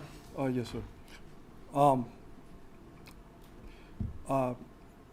Two of my suggestions, if this project moves forward, is that there needs to be more entrances to the development on Kyler Best. As it now stands, there are only two entrances. There needs to be at least 4. On New Hope Road, there is a way to make an adjustment for some of the traffic, and that is to construct a free-flowing right turn and actually take the walking trails above it, as well as coming off of Kyler Best, you can construct a free-flowing right turn on the New Hope and take the walking trails above it. It will cost a little bit of money, but that will do a lot to help in terms of traffic if this project moves forward. Thank you. Anyone else wish to speak? Anyone else wish to speak? If not, I'll close the public hearing on this. And I'll ask the council, is there a motion to adopt the approval ordinance with the inclusion of the consistency statement? Or is there a motion to deny and adopt the ordinance to deny with the inclusion of a statement that deems this conditional rezoning request to be inconsistent? Is there a motion to adopt or deny? Mr. Mayor, I make a motion to adopt the approval ordinance for the inclusion of Okay, we have a motion to adopt. Is there a second? Mayor, I second the motion. I absolutely echo the concerns of the constituents, especially this being in my district.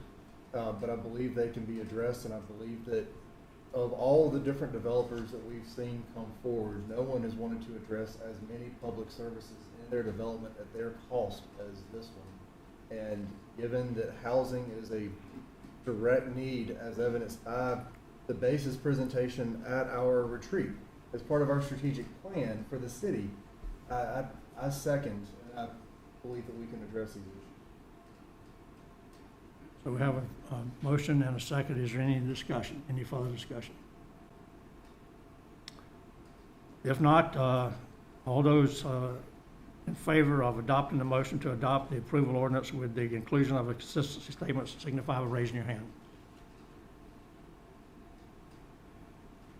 Got it. All opposed? Motion carries. Okay, we'll go to SU 723.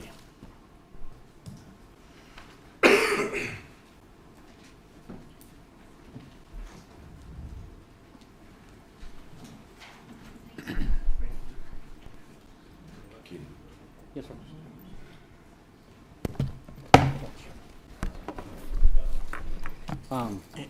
Anyone wishing to speak on this item, you're going to have to be sworn in, so please come forward at this time and get sworn in.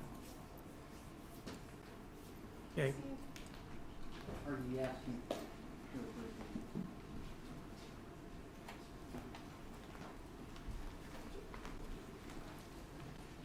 Please raise your right hand and place your left hand.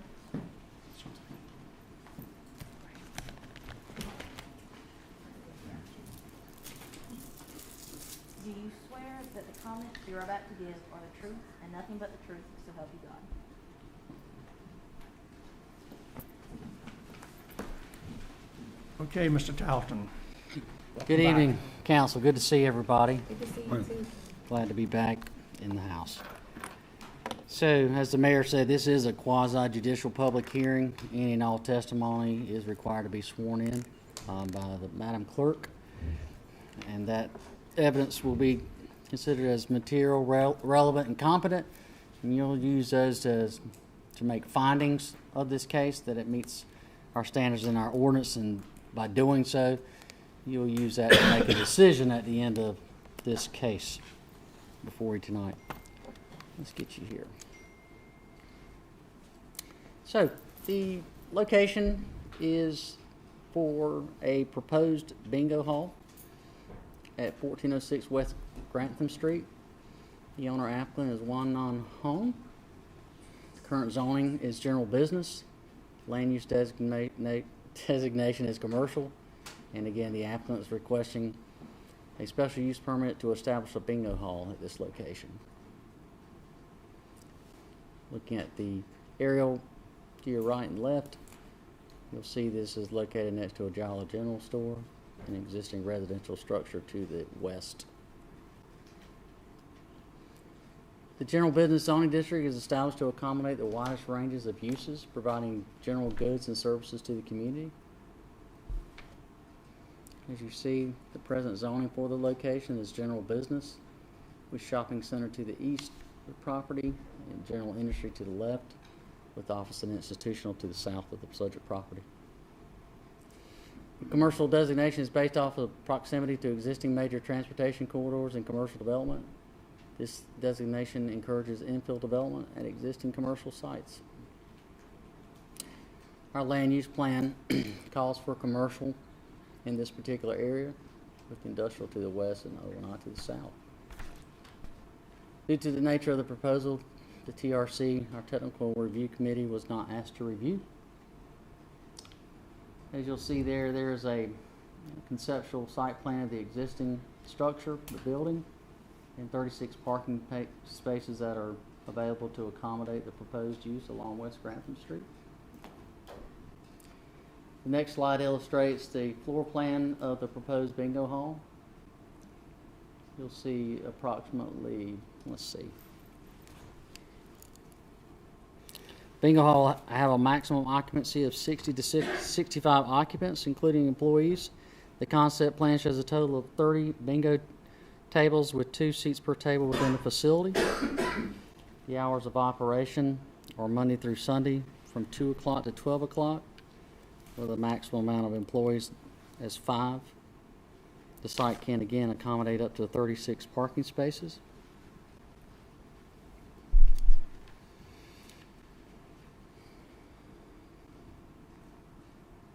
The proposed special use qualifies as infill development. Staff is recommending a required condition to be that if the applicant or any future operator of the bingo hall provides sufficient evidence that the proposed bingo hall comply with North Carolina requirements for bingo hall establishments as specified in NCGS 14-309.5-14.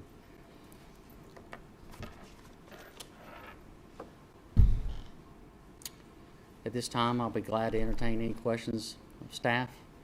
And again, Okay, is there any questions on the council members as of speaker? Okay. All right, I'll hold the owner or operator will like to speak at this time. Yeah.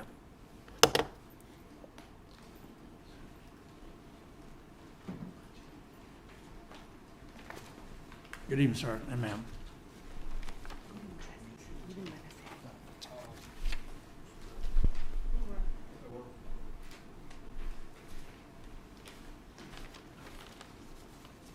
Hi, everybody.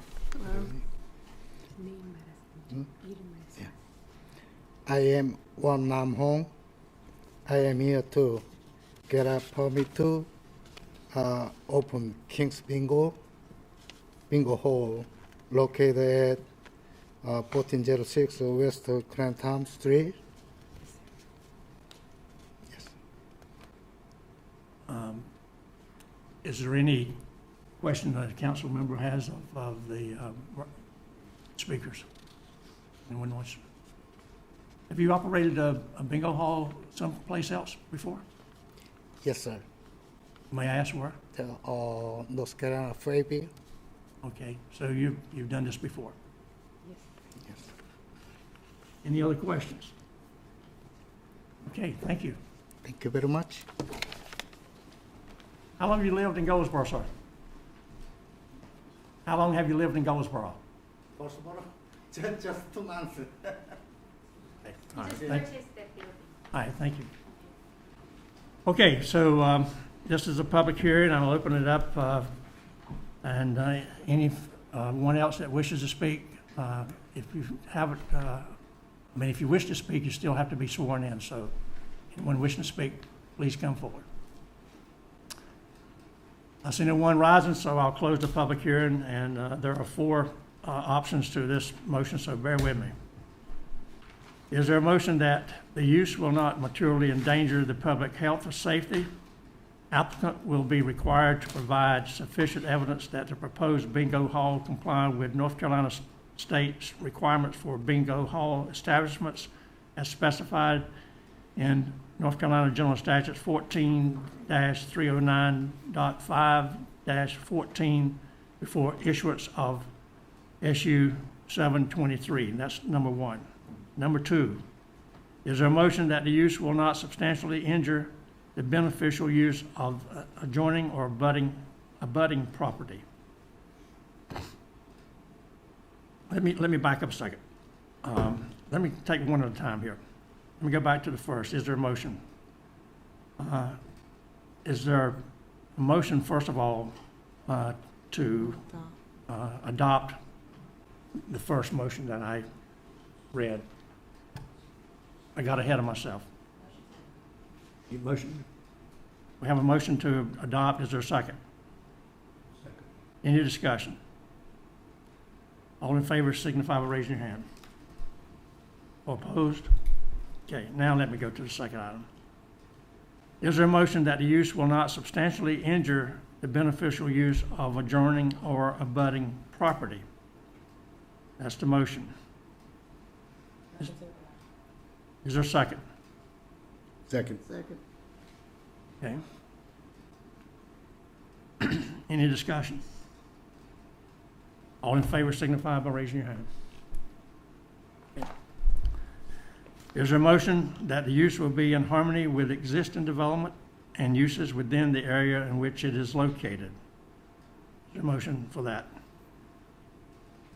Is there a second? Second. Motion is made and second. Any discussion? If not, all in favor signify by raising your hand. And then the fourth one.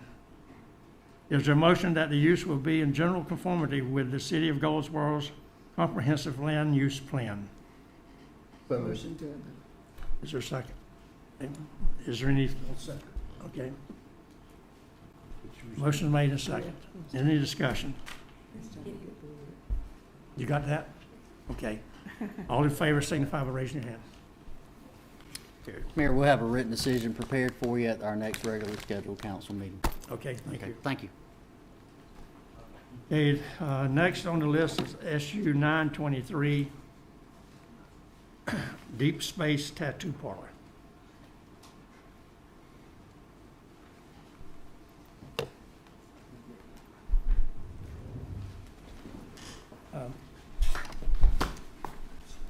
Kenny? Tell that couple if they want to leave, they can. Couple that just, they can stay, but if they want to leave. On this tonight. If you end up wanting to, just get sworn in later. Do you swear that the comments you're about to give are the truth and nothing but the truth, so help you God? I do. I'm sorry, I didn't ask if anyone else that might wish to speak on this item. If you want to speak, when you come up, we'll swear you in. So go ahead, Mr. Brinkley. Yes, sir, Mayor. This is the last item planning has tonight. This is a special use request for Deep Space Tattoo located at 116 West Mulberry Street. This may be a property that council is familiar with. It's right here in the general vicinity of City Hall.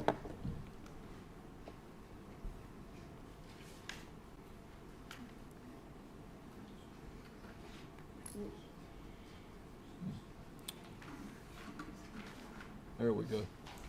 So the property is owned by Mulberry Junction. The applicant is J. Thomas.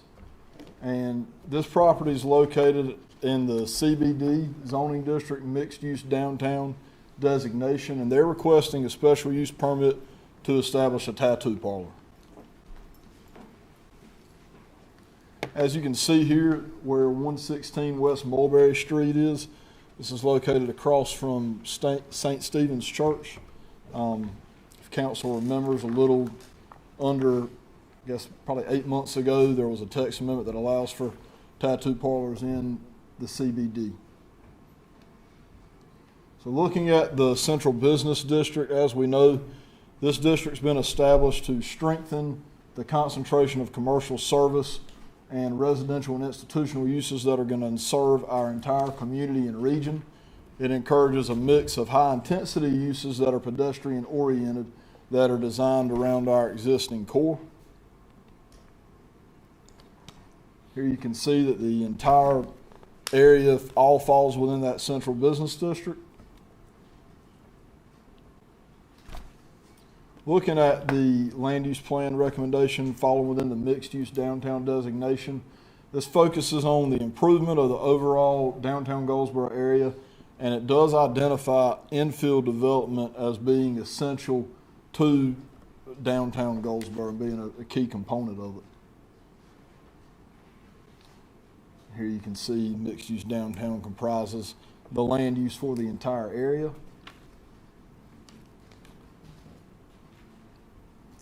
Due to the nature of this proposal and the existing structure, TRC was not asked to review. Here you can see the general layout of the floor plan with setup areas for tattooing and piercing as associated with the use. Looking at the specific information surrounding this business, proposed days and hours of operation are Tuesday through Saturday from 12 noon to 10 p.m. These hours may vary, but I encourage the applicant to put down the latest possible hours so they would not have to come back at a later date if approved and modify those operating hours. Looking at a maximum of 6 employees if all tattoo booths or piercing stations are occupied, it'd be a maximum of 6 employees, and they would be required to comply with any other applicable portions of our UDO before they got a certificate to operate. And so this does qualify as infill development as it is in a vacant commercial building which could be occupied. This tattoo parlor is not within 500 feet of the only other existing tattoo parlor that was approved to locate downtown Goldsboro. And this would be the second one. And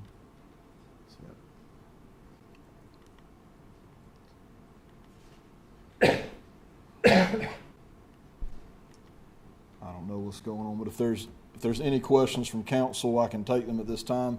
If not, the applicant's here if you have any questions for the applicant. Anyone wish to ask Mr. Brinkley a question or speak to the applicant? Okay, sir. No one came forward to get sworn in, so we'll close the public hearing for that matter. So we'll go through these 4 items like we did before. Is there a motion that the use will not materially endanger the public health or safety? Do I have a motion? So moved. Is there a second?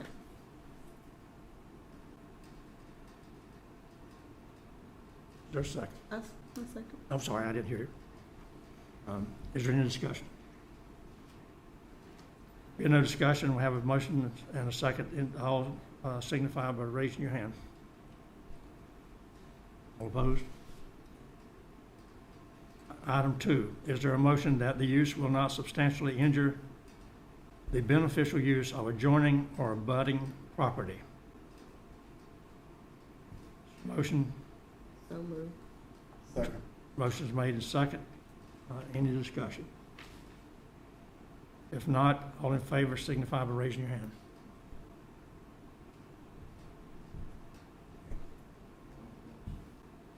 All opposed?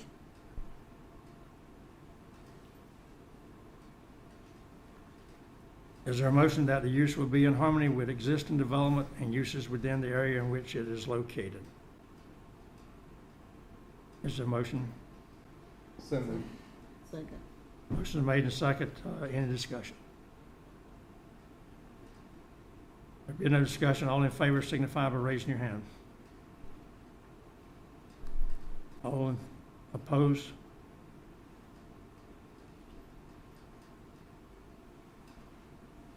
Is there a motion that the use will be in general conformity with the City of Goldsboro's comprehensive land use plan?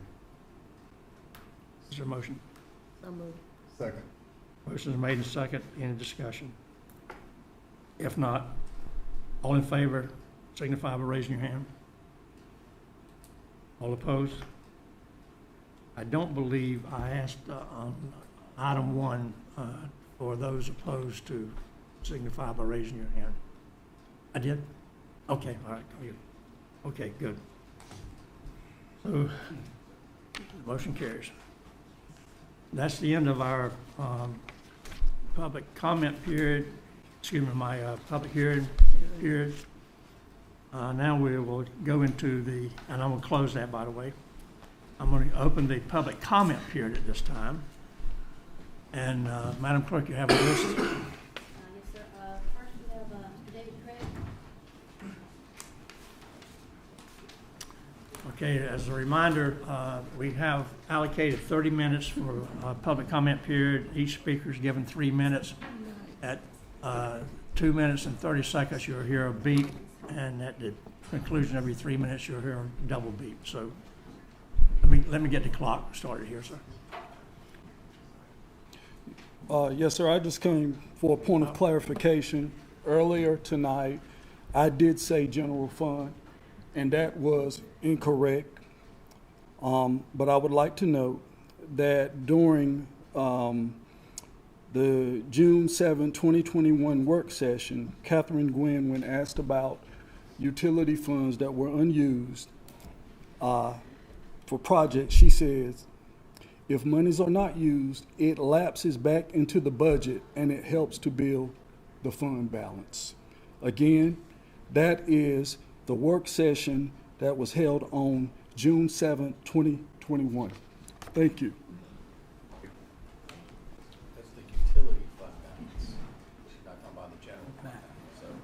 So that's Anyone else wish to speak, come forward. We also have Mr. Besant. I'm sorry, you've got the list. Good evening, Commissioner. Good afternoon, good evening. How y'all doing? Good. Quick, back about 2 months ago, there was some land that came to the county for a donation from the city. At that point, we sent it back to it was a little over 2 months ago, we sent it back to the city. We denied it, and at that time, the Uzzell family, which is back there in the back, made an offer on the land. It's on the corner of Mulberry and Carolina Street. Offer was a more than reasonable offer. The land, actually, the family owns land on both sides, so it's no reason why the land shouldn't have been offered to the family before any donation anyway. We're still trying to figure that out. Whether it's conforming or non-conforming, that really doesn't matter either. Once the county accepted their offer, the land was surplus at that point, so that doesn't matter either. So the Uzzell family is trying to figure out why that was never, it was on the city council's agenda, then all of a sudden it disappeared. And why they haven't been contacted, been told anything, when they've been asking about the land for years. When the previous mayor was here, Chuck Allen, he never gave them an answer. I'm asking this council to give them an answer. It doesn't seem just to that family's been there over 60 years. Like I said, land on both sides of it is owned by the Uzzell family. You know, I understand that it was wanted to be donated to, I think, Communities, Inc., maybe. I'm not for sure on that or who it was, but I mean, what are they planning on doing with the land? You know what I mean? Are they planning on building a house and trying to sell it? What's going on? I don't know. But still, at the end of the day, the right should have been first given to the family and not to a donation for any nonprofit or anybody that's gonna do whatever they plan on doing with it. So I would like some answers on that for the family. I can't answer your question specifically, but I'll tell you what we will do. We'll get you an answer and the family an answer, unless you have an answer to give them. We'll provide you an answer and the family an answer. I don't ever recall that we offered it as a donation. It was on the agenda around April 20th, around that time. It didn't come back up. That's what I'm saying. It never, Yeah, right. It was on the agenda the day because I saw it. Right. We were coming here and then all of a sudden, when the time for the meeting, it was gone. Right. That's a problem. How did that happen? I don't know, but I I don't believe that we would, I know we never, I think I can say that we never entertained the motion formally Yes, donating that to. I mean, I understand that's fine, but that's how did it we'll get to come that. off the agenda? So, And and then like I we'll said, it was a more than reasonable offer for the land. So I don't understand why the city wouldn't want the land to be purchased, taxes, maintenance of the land, everything else to be taken off the hands of the city instead on the taxpayers when the family was trying to buy. Let me ask our finance director, Ms. Gwen, do you have any information on this particular item? I missed the address of the property. I think it's 200 Carolina Street. It's not ringing a bell, but I mean, I can go look at my files, and I don't know if Mr. Robbie's here, if he or Yeah, I He's here. remember He's it here. because it's in my district. That's why I remember it. Yes. Remember it coming up, huh? Yeah. Well, I believe there's plans for it, but we'll get you a straight answer. okay. Well, that would be nice. I don't know what kind of plans there are for it when it should be first right should be given to that family. So that's another question on top of that, why it wasn't offered to them. Once they denied and then it's other plans, that's fine. But it should have been offered to them. So, Good. Thank you. Sir, you want to speak? Some, Come on up.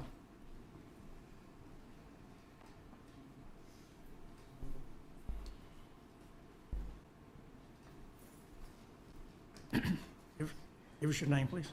Norman Ozell. I stay right next door to the property at 204 North Carolina Street. Prior to this, what we're talking about, before Chuck passed, I met with Chuck 2 or 3 times in his office about the same situation. And the last 10 or 12 years, I've been maintaining that property.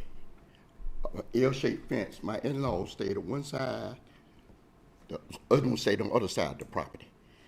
And even I called the city several times on both of these properties. Wouldn't keep it cut. Fenced area just got tore down about 2 years ago. I thought I've been, everybody down at the city I have talked to about this situation. Last year, they had 5 different contractors come in to cut the grass. The last guy just made a mess, so I went out there and said something to him, so big issue. Last week, you don't never know when the city gonna cut it.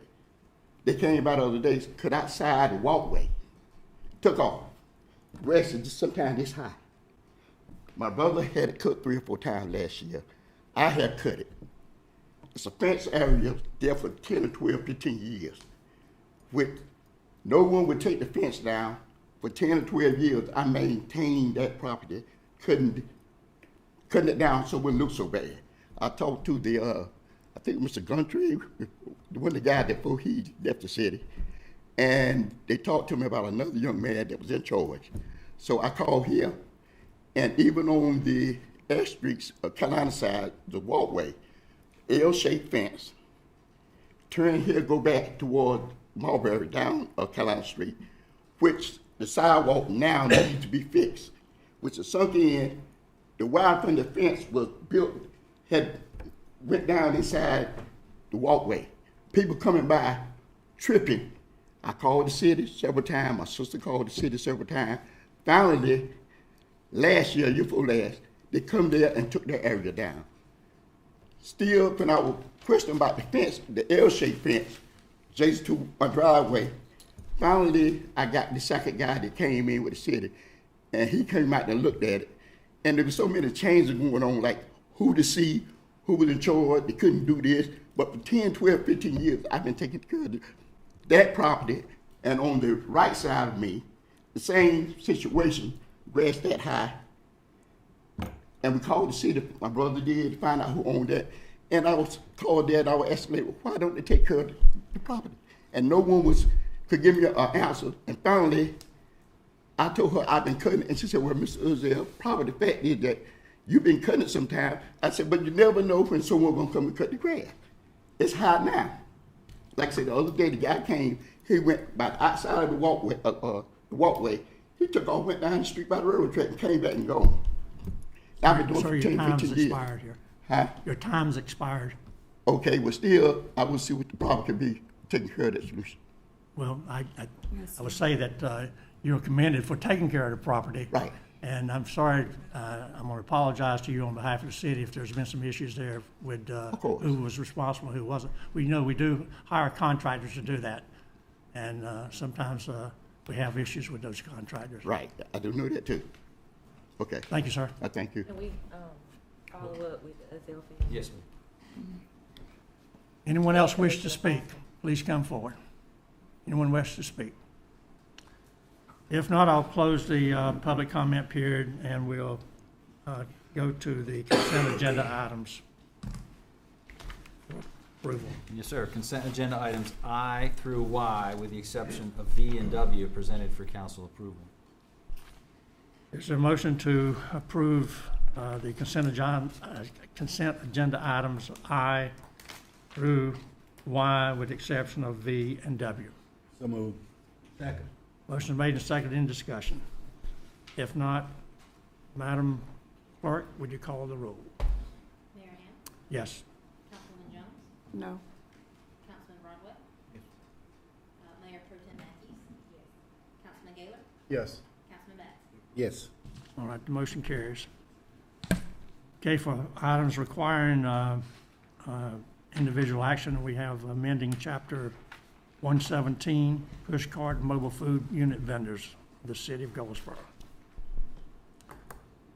Matt?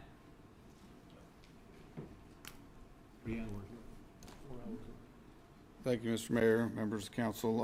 A few weeks ago, we discussed the mobile push cart and mobile vendor ordinance, and it's back before you tonight, amending Chapter 117.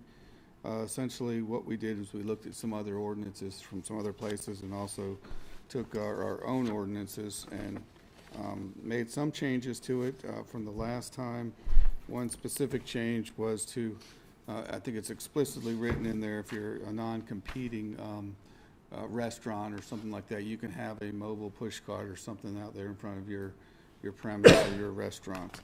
The other thing, some of the changes that's from the past ordinance is that we're recommending a 100-foot separation distance. Most of these ordinances are put in place because there's sort of not really a level playing field when you compare a mobile food truck vendor versus an existing restaurant. So we recommended a separation requirement of 100 feet. Because they have to pay taxes when you're a restaurant owner, and a mobile food vendor can come in there and basically set up shop right in front of you, not have to pay these taxes, and sometimes be able to offer a cheaper product. But there's also a need for mobile truck vendors in certain areas and certain places. So this ordinance was designed to strike a balance with those that are here, and so there's a fee that is established every year. It's $80 for their permit annually. So I'll take any questions if you have any. So we have events downtown periodically where there are food trucks and they have to get a permit for that, correct? Yes, that's part of the process with the event, though. And the permitting office in this case would be the police department, I believe? Well, the permitting office is going to be the city manager's designee instead of the city manager signing off on it, so it's most likely going to be the planning department. Okay, I stand corrected then. So when the application comes in, it speaks to where that location, where that food truck or push cart is going to be, correct? Yeah, there'll be a site plan. That can be something as easily as something they draw on a piece of paper that indicates, where they're going to be, the distances away from, if that's an issue. So they need to be cognizant of where those trucks are going to be in relationship to existing. Right. And another thing this took away was that there was a $500 bond, which we couldn't find that anywhere, and that was we thought that was overkill for certain people to have a bond, but they do have to have insurance and things like that, as would any business. Okay.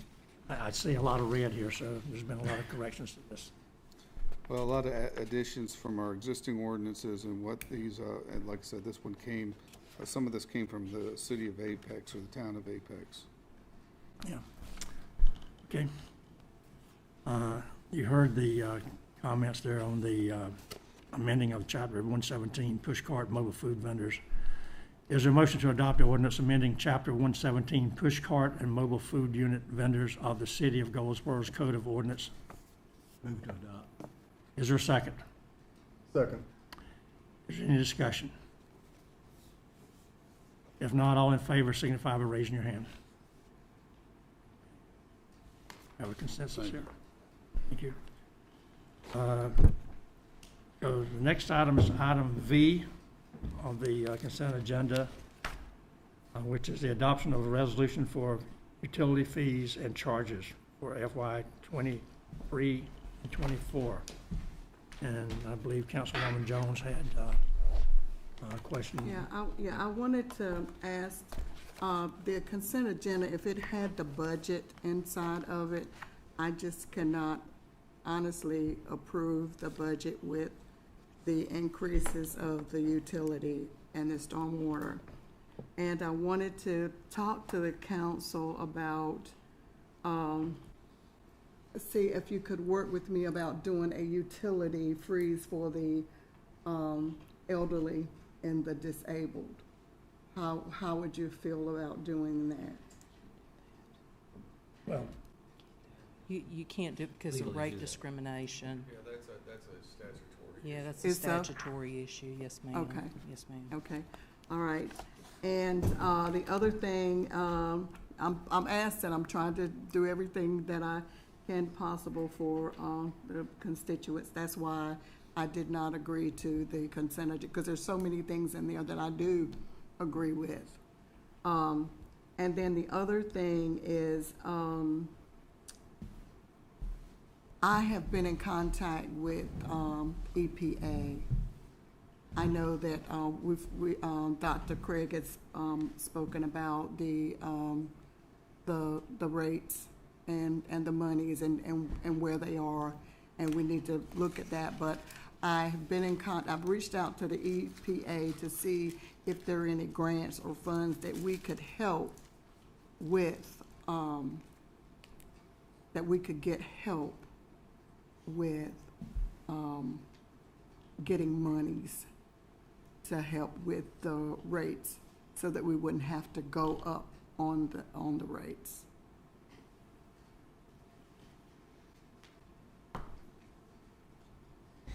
so that you were just stating that you had reached out. Yes, I Okay. reached out to them, and I want to see if we can do that before we approve the budget with the, well, we've already done it now, but I wanted to see if we could do that before we approve the budget to go up on the rates for the stormwater.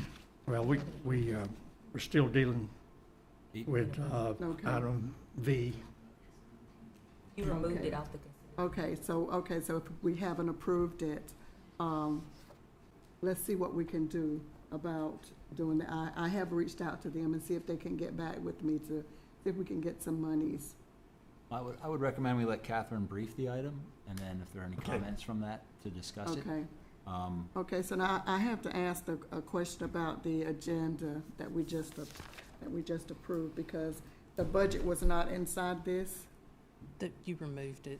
Okay. You removed That's it, what I so it's thought. not, yeah. Okay, so then I will change That's my item vote. W. Yeah. You haven't got to that yet. Okay, so I would change my vote to yes, to the agenda item. We You can't do The that? consent agenda items. Okay, all right. So we've already approved all the agenda items, I mean, Okay. the consent agenda items itself, V and W. Okay, And you just spoke to yes. V. And did you want to speak, Catherine, to item V? Well, I was gonna ask if I could go, because it really should have been W first. I should be talking about the budget ordinance, and then I should be talking about the rates. So if you Okay, don't mind me I'm just sorry, we go- kind, because I Oh, kind of it's got two, so go ahead. I'm Yeah. sorry. Do you want me to go ahead and brief the budget ordinance? Yeah, 'Cause why don't you brief the okay, budget, 'cause- okay. So I'm going to go over item W, which is the adoption of the annual budget ordinance for fiscal year 23-24, for the public that may not have had a chance to listen to the various meetings that we've had. The passage of the budget ordinance is statutorily required. The council must adopt a budget before June 30th at midnight in order for the government to be operational on July the 1st. So what we have prepared through various meetings that we have had, we have prepared for you a budget ordinance based on what we perceived from council recommendations. And what this includes is, in the general fund, a property tax increase from 68 cents per $100 valuation to 73 cents per $100 valuation. That's a 5-cent property tax increase. It was increased in fiscal 21-22 by 3 cents to help build fund balance, and was the first property tax increase since fiscal 2009. The property tax for the Downtown Municipal Service District remains at 23.5 cents per $100 valuation. Within this budget ordinance is a fund balance appropriation in the general fund of $1.5 million. Expenditure highlights in the general fund agency support. The council allocated $100,000 and authorized the use of the United Way to coordinate and recommend the allocations for the various agency support with a 10% cost of the allocation amount. When United Way has completed their process, they will forward a recommended list of agency funding, and then staff will bring back those recommendations to council with a budget amendment for approval. We have agency support in the amount of $20,000 that has been set aside unallocated to comply with Senate Bill 473, called Enhanced Local Government Transparency Act, signed into law December 9th, 2021. Separate budget amendments will be presented for that agency as the board decides. We have to do that separately, because if any board member sits on the MPO agency, they can't also vote on that budget amendment. For position allocation, the managers recommended 486 full-time employees with 7 elected officials. That gives us a total proposed adopted of 493 employees. 4 full-time positions were recommended: in Human Resources, a nurse; the Paramount Theater, a technical director; Engineering and Administrative Assistant 3; and in golf, a golf course maintenance technician. Permanent part-time employees will be reduced from 15 to 11. Within the salaries and benefits, as we discussed previously, within the proposed adopted is a 2% cost of living adjustment for all full-time and permanent part-time employees that are employed as of June 28, 2023. The raise will be effective on July 12, 2023, which begins the first full payroll in FY24, and in biweekly 15, which will be paid on July the 28th. A net bonus of $400 full-time employees and $200 for permanent part-time employees will be available for all eligible employees and will be paid the week of Thanksgiving. Employees who are on probation will receive half that amount. A merit raise of 1% has been budgeted for all full-time and permanent part-time employees to be effective January 10, 2024, to be paid with the first full paid payroll on January 26, 2024. Eligibility will be in accordance with personnel policy. Deferred compensation of the 401k plan remains 5% for sworn officers and 4% for all other employees. Our ledger's retirement contribution remains at 6% for employee contributions, and employer contributions are 12.91% for non-LEO and 14.24% for LEO. I gave you a breakdown in the memo of the contingency amounts set aside for each fund. And just to remind everyone that, as required by GS 15911, the budget officer submitted to the governing board a balanced recommended budget with the required components on May 15, 2023, ahead of the statutory deadline of June 1, 2023. The filing of the recommended budget was also properly advertised in the Goldsboro News Argus on May 13, 2023, and an electronic copy of the budget was delivered to the city clerk and made available online on the city's website. Further, the council conducted a public hearing on June 5, 2023 at 7 p.m. and conducted a budget work session on May 26. Finally, there has been at least 10 days between the presentation of the recommended budget on May the 15th and the tentative adoption of the budget ordinance, which is today, June 20th. And I presented a summary of the budget. It remains at $76.6 million for all operating funds presented. And we will have a published copy of the final adopted budget with all of the detail and attachments like the one you had in your manager's recommended budget. We'll get that out as soon as possible. So that covers the budget ordinance part. Would you like for me to go ahead and cover the rate part too? Because that's pretty short and sweet, and then I can sit down. Okay, so my item V, which is the adoption of a resolution for utility fees and charges for 2024. So we prepared a resolution which incorporates a 4% increase in all water and sewer rates effective for billings on or after August 1 of 2023. I provided you a table in the memo that showed you some additional minor changes that the Public Works Director brought before us and asked for those fee changes to be made. And we've prepared a resolution for those fees and charges for the utility rates. We've attached that to this item. And I will say that we did discuss the manual of fees and charges. It is also attached to the ordinance and incorporated the various rate changes because we discussed the different departments had rate changes. Those are incorporated in the manual of fees and charges, and that is all included within your agenda packet. So before you sit down, let me ask the council if they have any questions of you on either of these two items. If not, then let me move to the issue of us determining whether we're adopted or not.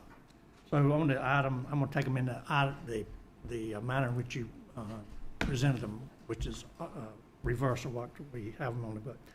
So in the item of adoption of the annual operating ordinance for fiscal year 2023 and 24, is there a motion to approve the annual operating budget? So moved. Is there a second? I'll second. Okay. Any discussion? If not, all in favor of approval signify by raising your hand. All opposed signify by raising your hand. Motion carries, I believe. On item V, adoption of a resolution for utility fees and charges for FY 23 and 24. Is there a motion to adopt the resolution as presented? So moved. Is there a second? Second. Motion is made and second. Any discussion? All in favor of adopting the motion, the resolution, signify by raising your hand. All opposed? The resolution is adopted. Okay, can I make something clear? Sure. When we voted on the consent agenda items, I failed to understand, I had taken the budget out. So I am voting to agree with the agenda item. You're agreeing with the agenda items as I listed, which Yes, would be from with I those, yeah, taken out. to Y, taking Yes. V and W out. Right, yes. Okay. Yeah. Okay, city manager, have a report? My notes. Yeah, I didn't see that. I think we want to be able to answer Councilwoman Jones's question here. If I understood your question, you said on the consent agenda, had you remembered that V and W were Yes, removed, I've got some other things going on here, yes. Correct? Yes. And so now the question is, can we go backwards and fix that vote? No, once the vote's been done, you can't just change the vote. So. Oh, okay, all right, okay, I that's think your fine. exception is noted, but it passed Okay, anyway. So. that's fine, I had written down 6-0, so I didn't even see that you voted against it. okay. So my apologies on that. Yeah. About that. I wish everybody had written that down. Okay, for the city manager's report, I just wanted to thank everybody who made Juneteenth happen. You know, Curtis Media, the city staff, people who were there, everybody enjoyed it. It was a great event. So thank you all for doing that. And I also want to recognize the 4th Mission Support Group change of command, where Colonel McElhaney turned over command to Colonel, oh my goodness. Odd Walker. Walker, yes. Wilson. Couldn't read my own writing. Walker. But Todd brings a family with him. He's very anxious to do this job. Many thanks to Tammy for her support of Seymour Johnson Air Force Base in the city of Goldsboro. And as you can see, the housing requirements are pretty well known, and we're getting after them. So we look forward to a continued relationship with Seymour Johnson. Thank you. Okay. We do have one ceremonial document, and I'll read it. It's National PTSD Awareness Day Proclamation. Whereas post-traumatic stress disorder PTSD can occur after a person experiences trauma, including but not limited to the stress of combat, rape, sexual assault, child abuse, bombings, accidents, and national disasters, and affects approximately 8 million adults in the United States annually. And whereas PTSD is associated with chemical damages in the body's hormonal system and autonomic nervous system, and is characterized by symptoms including flashbacks, nightmares, insomnia, avoidance, hypervigilance, anxiety, and depression. And whereas the brave men and women of the United States Armed Forces who proudly serve the nation and risk their lives to protect our freedom deserve the investment of every possible resource to ensure their lasting physical, mental, and emotional well-being. And whereas combat-related PTSD stress among our men and women in the armed forces is significantly pronounced, given that they are often exposed to highly traumatic events for weeks, months, and even years. And whereas between 10 and 30% of service members will develop PTSD within a year of leaving combat, while others may not develop symptoms until years later.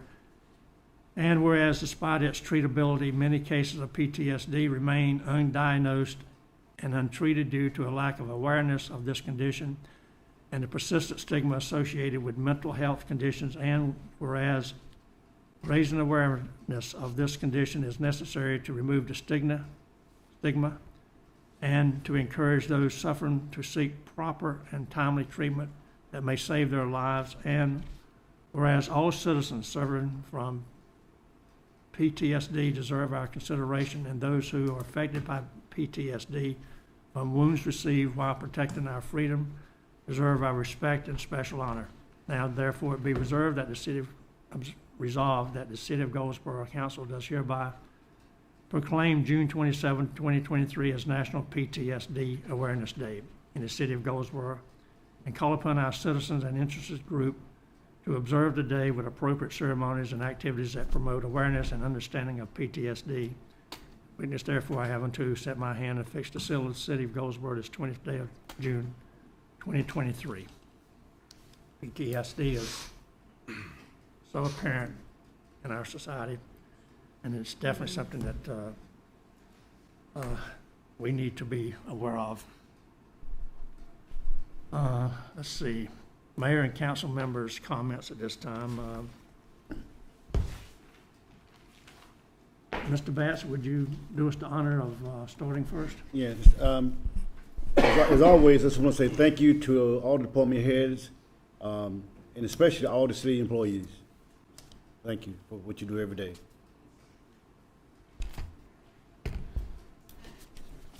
Councilman Gator? Just a quick thank you to Councilmember Pollock for his years of service when I was competing for the council vote, the appointment to District 5. He was the only person on council that voted for my opponent, voted against me. And since that day, we have grown to really, really love each other and to value each other's input and opinions. There's very few people who I trust in a professional way. I'm not trying to give anyone any wrong impressions here, but it's very few people who I trust as much in a professional way as Taj Pollock, and he will be missed. Ms. Matthews, it was the right thing to do. It's the right decision. Congratulations. You just made history. Mayor Pro Tem Matthews. Don't mind if I do. I just want to encourage everybody to, when you get a chance, to keep at it and play full out. Even when you feel unseen and unheard, play full out. Even when you don't feel like you're making a difference, play full out, right? Take it from me, play full out. Keep showing up at 100%. I do want to say to District 4 that we are fastly approaching the end of this term.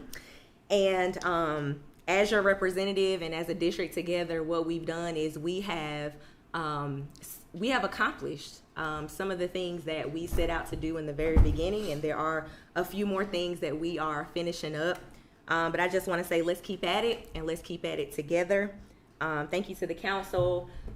Mayor Ham, when I got elected, I have always sat beside you and served alongside you on this council, and I do really look forward to serving, to continue to serve beside you as Mayor Pro Tem. So, thank you.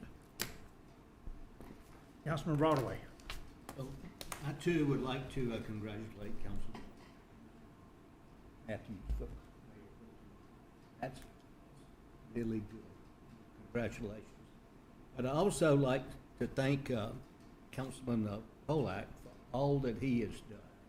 Over the 12 years I have been on this council, and those of us that have known it, Councilman Polak has gone through almost a transition from a number of things, but he's always had his heart in the right place.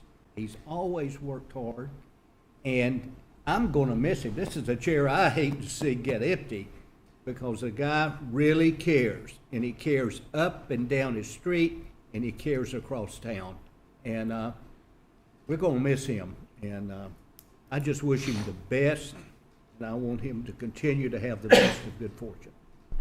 Thank you. Councilwoman Jones? Yes, first I want to say best wishes to Mr. Polak. I know that when I first was appointed, again, he wasn't really sure about me, but we have really worked through some differences, and we've built a good relationship, and that's what it's all about, you know, to get to really know a person. And so I am going to miss him. I also would like to say congratulations to you, young lady. You deserve it. You've worked very hard, and I know that you will do a good job. I also would like to commend the city policemen, and for Juneteenth, it was a wonderful event, very well organized. I'm glad that there were no casualties. It was just really wonderful. I just can't stop saying enough about it. It was just really great. I would like to also thank this council for allowing me to have the opportunity to be a part of you, and to see the unity that it has come to, and I think we work together well. And just thank you. Let me also say that point of comment, thank you.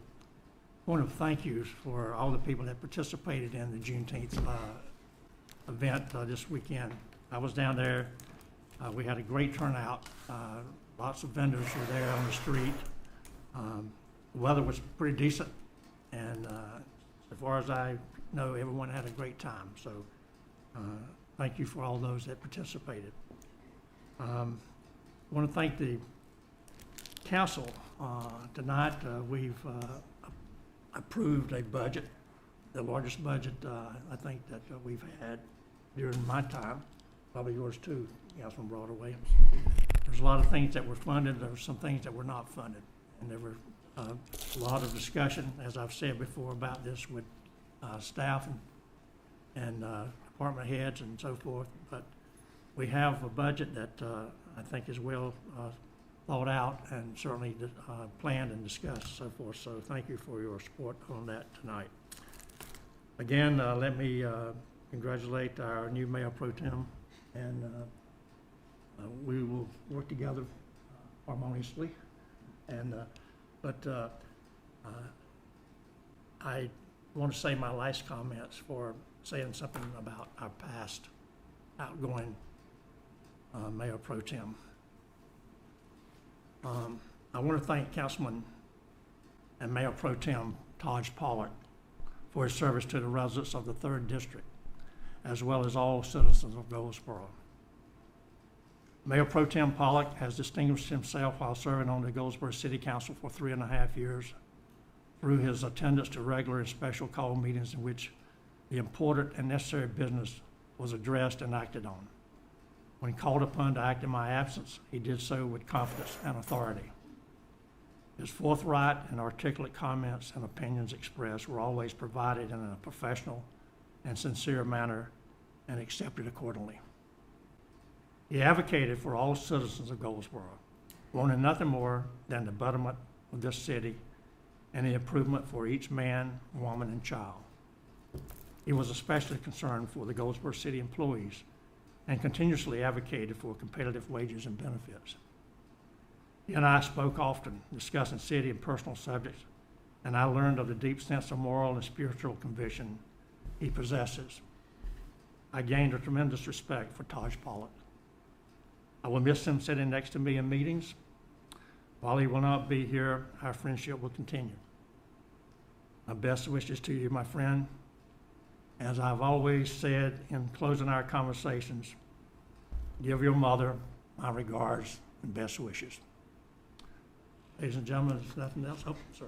Closed session, please, sir. Oh, well, you are going to go to closed session. All right, ladies and gentlemen, I need a motion to go into closed session.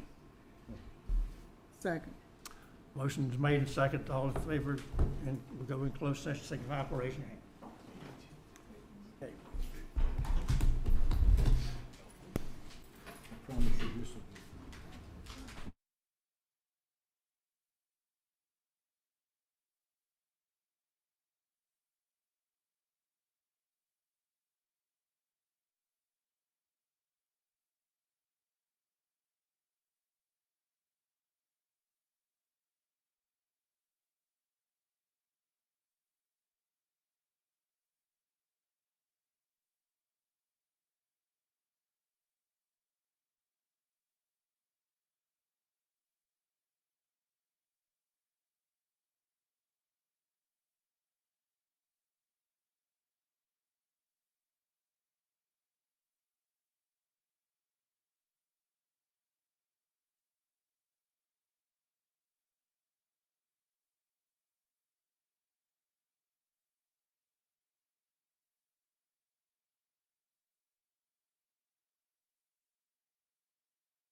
I just, All right. I feel so foolish about that. They relocated to some room over there. I really do. No, I coughed a couple times, but it's getting better, you know, it's just the sinus drainage. Put him right beside you. I just, Really? Back up. and so, yep. Okay. Back in open session. Does anyone else have any business for the council tonight? If not, meeting adjourned. all right, sounds like a winner. I'd say 20.